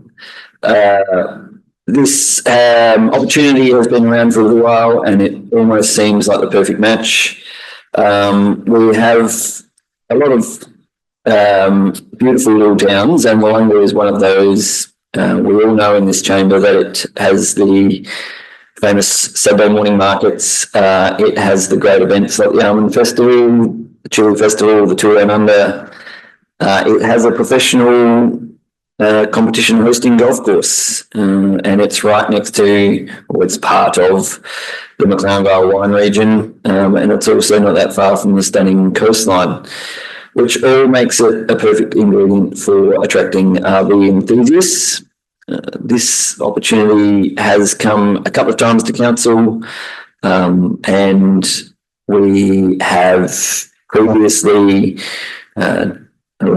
joined the RV community towns, which is a strange thing. We get to put a sign up the front which says welcome, RVs are welcome, and yet they're only welcome to park and shop during the day, and then they're not welcome to stay overnight. But most people that see the sign don't understand that, and I certainly don't understand that. We have a relatively large vacant piece of council land on the main road. It's on the market side of town. It's opposite the golf course. It's a short walk from the local service station, who is happy to collect the money and hand out the permits. And at the moment, as mentioned in the deputation and on my 2 or 3 visits to this site, it is only being used for illegal dumping. It has a small lockable shed on the premise already, which is great. Council put a lock on it probably 6 months ago. And then we've got this amazing community-owned recreation park that is and always will be keen to help the town first. They don't have to do this, and to be so proactive and already have taken this through their committee is incredible. I think allows this to have some legs, because we're always going to need an organisation to be the face of this, and they've already stepped up without even being asked. You know, they already run the festivals, they house the RSL, they have the CFS on their site, they have multiple sports clubs, they host Cinnamon and the Folk Festival. The town is in full support of this. The business that is next, the only neighbour on this property is a dog groomer, who is hoping that some of the RV enthusiasts will bring their dogs on lead. Thanks, Paul, for pointing out the slight error in my background. So the neighbours on board. The previous business, the Willunga Business and Tourism Association, had previously raised this. And lastly, we've got Jeff Tester and his group of dedicated volunteers who have gone and got a lot of signatures. Unfortunately, most of them were non-compliant, but the support is there. So I think this is amazing. So hoping you will support it. Thank you. Councillor Bell. Questions? Thank you, Mayor. I'd like to second and debate very briefly. Go ahead. I just want to acknowledge Councillor Jordan Pritchard's leadership and congratulate him on putting this forward. This is his first motion as well, of course, but I also want to acknowledge and congratulate the incredible commitment, passion, the mentoring, the leadership shown by the Willunga Rec Park. It really, they just continue to impress all the time. They really care about the community, show incredible responsible management initiative, and general commitment to the community. So I think it's a great initiative for the town and for nearby towns. Thank you. Councillor Platten. Yeah, just quickly to say that I'm in full support of this. My time in hospitality and being an RV-friendly city, I think this is what we need. Something that Councillor Dew mentioned during the deputation, which was in Western Australia, she'd witnessed these or stayed in them. And my parents are over there at the moment and are doing the same thing and have mentioned it to me as well. And I think it is something that, given that we've got a community group, a piece of land, it all seems to be coming together, and I'd love to see it progress. Thank you. Councillor Greaves. Thank you. Yes, I also support it. We did have a whole bunch of potential sites for RVs some years ago. I actually don't remember this one actually being on there, but it may well be because the Pony Club was still using it. But look, I actually think this is a fantastic idea. It's a piece of land that sits vacant. A few people walk their dogs on there, but essentially a lot of people don't use it because they think it's private property. Because it is fenced off. Everything that's been said, I agree with. I think it's a great location directly across from the golf course, not next to any residential properties. And look, I think this is a good opportunity to investigate feasibility of it, and look forward to a report coming back. Thank you, Councillor Dew. I think this is a brilliant idea, and thank you, Councillor Pritchard, for bringing this to the chamber. And like you've had the other residents talk to me about that, from Aldinga to RSL at Willunga as well, who raised it. I just want to kind of paint a picture as well of my experience in Esperance, and that was actually, and I don't want to change this whatsoever because it's brilliant, it's community led, but it was revenue for the local Esperance council, so it was $50, and it was within a sports park, and there were amenities that you could access, but it was very kind of low level, and the take up of it was phenomenal. So I'm sure that there'll be elements of that within this model, and the fact that it's going back into community is great. But I do think there's potential opportunity for our council to consider that as a means in other locations potentially to allow that kind of idea of people moving through our coastline and stopping in multiple spots over time. So yeah, thanks, Councillor Pritchard, and I'm definitely in support. Councillor Pritchard, just to close debate. I'll put the motion. All those in favour? All those against? Carried unanimously. Thank you very much, and please pass on our thanks to Jeff and the whole crew. I know they'll be pleased to know that. 11.6, illegal dumping. Can you press your button, please? Thank you, councillor Jew. Off you go. So I'd sent Sue the update. So is this the one that you can send on the screen? You? I just heard it. Okay, thank you. Just didn't do highlights. Okay, great. So I'm sure we all agree that the City of Onkaparinga's spend of over $1 million over the last 5 years on responding to illegal dumping could be better spent elsewhere. Illegal dumping threatens our environment, livability and community.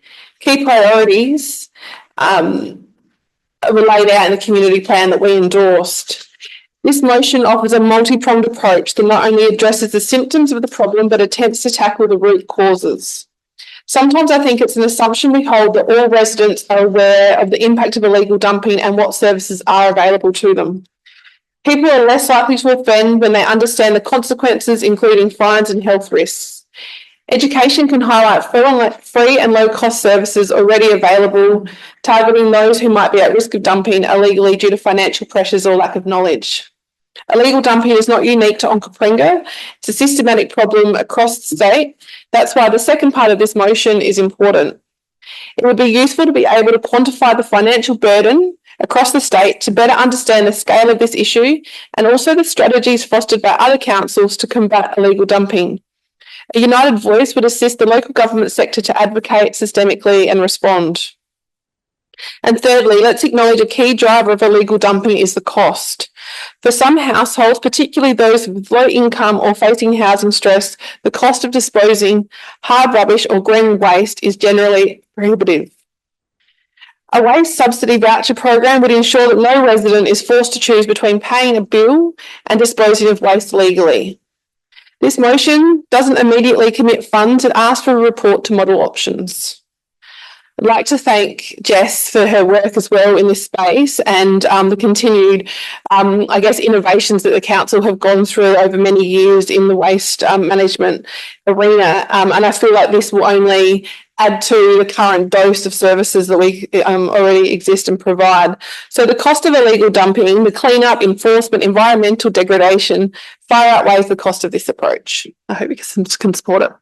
Thank you. Councillor Clatton, are you seconding the motion? Happy to second. Do you wish to debate? Just to say that I'm in full support. Our community certainly suffers from a fair share of illegal dumping. I think education is the core, and a subsidy program is something that I would consider. Councillor Fisher, question or debate? Debate. I also support the recommendation as written. But I just wanted to also acknowledge and remind the chamber in relation to our green annual or the voucher system that we did away with in the spirit of budget.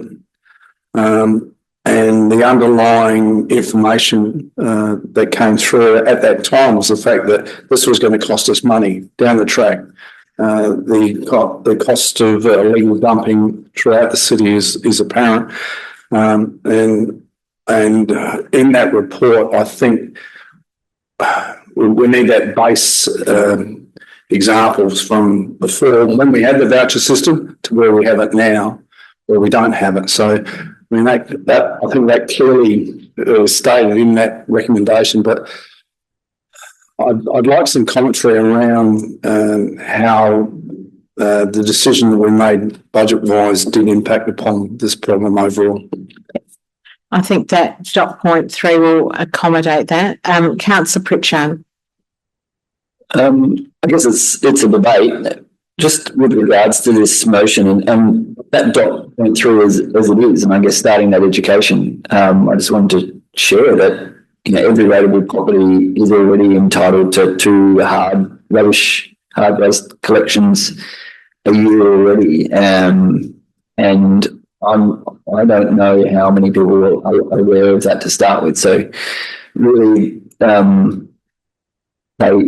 there is a significant amount of large waste that residents can get rid of for free. The link is quite straightforward on the website to arrange the booking. And there is quite a number of items that can be taken away as part of that hard rubbish collection or hard waste collections. And so I think that education piece is really critical already, that we do have a way of residents disposing of large pieces of waste that don't need to be dropped out the back of the car on the side road. And it's much better for everyone if residents are aware of that and use that. And to a year, I think it's 2 cubic meters of waste per resident, per property per year. So I really encourage people to use that and be aware of that before dumping. Thank you, Councillor. Councillor Themeliotis. Yeah, just a question to staff. Is there any way of determining, because I read somewhere, the councils usually, majority of their illegal dumping isn't actually their own residents, it's coming from other councils dumping into our area, and we can't educate that. So is there any information around that? I think that's possibly, I'll see if Jess has got it, but some of that's also in the local government world, and that has been a general conversation. And I've got a feeling there has been some R&D funding that the LGA are either thinking of or have done in the past around that, so a campaign might be don't dump on Onkaparinga, but let's hear from Jess. Sorry, I'm trying to... Any button will do, yep. So I don't have any direct information that tells us exactly where the dumping is coming from. What we do see through our collections though is that a lot of it is bagged household rubbish, as opposed to the ideas that it's being tipped off the back of a truck or etc. Thank you, Councillor Jew. Your question, because you've already debated. Oh, sorry, no, there's more to come. Councillor Wilkes. Just really briefly, I'd like to debate. I just wanted to piggyback off Councillor Pritchard's idea of having or highlighting the fact that we do actually provide hard rubbish collections, and thought maybe that could be an item for the next Onkaparinga Now magazine. And I'm sure the editor who's sitting quite close to you will be very happy to hear that. I'm not to take any further questions by the look of it. Councillor Jew, you can wrap up now. Just to go back to a few of the comments I've heard, one is in terms of that statewide approach. So if there is hard rubbish being dumped from elsewhere, by taking a unified statewide approach potentially, or how the LGA wants to, that might assist. And also, I guess this comes from people, initially I did the question on notice, which laid out the figures, and so took that back to community, and a lot of people had commented on the cost of dump fees. And having worked with some of the most vulnerable people within communities, if they're evicted or they're having to move quickly, or a whole range of different reasons, the fact that there's such a cost to actually dump a trailer load impacts their ability, and potentially it's an assumption that that's sometimes what could lead to illegal dumping. And so I'm clearly not an expert in waste, but we have a lot of experts in this organisation in that space, and so I feel like they will make of this what they do, and I look forward to seeing it if we vote it through. Thank you. I'll put the motion. All those in favour? Against? Carried unanimously. Thank you very much. Item 12.1, page 415. Do I have a mover for the speed limits? Norman Road, Councillor Greaves. Oh, happy to move as written. Thank you. And seconded, Councillor Wilkes. Happy to second as written. There's no further items and no debate. I'll put the item. All those in favour? Carried. Item 12.2, the petition regarding the recreation vehicle park. So we've already had but this arrived late, so we did attach it to the agenda. Councillor Pritchard. Happy to move as written. Thank you very much. Councillor Greaves. I'm happy to second. Thank you. Thank you very much. All those in favour? All those against? The item is carried. So this is the urgent business, which was to the petition from Hopkins Court, because this was the one that arrived late. So we just need to include it in our papers. Councillor Fisher. I'll move that. Thank you very much. Do I have a seconder? Councillor Davis. Thank you very much. Thank you. All those in favour? Against? Carried. Any other urgent business? Confidential items? There are none. I declare the meeting closed at 10:06.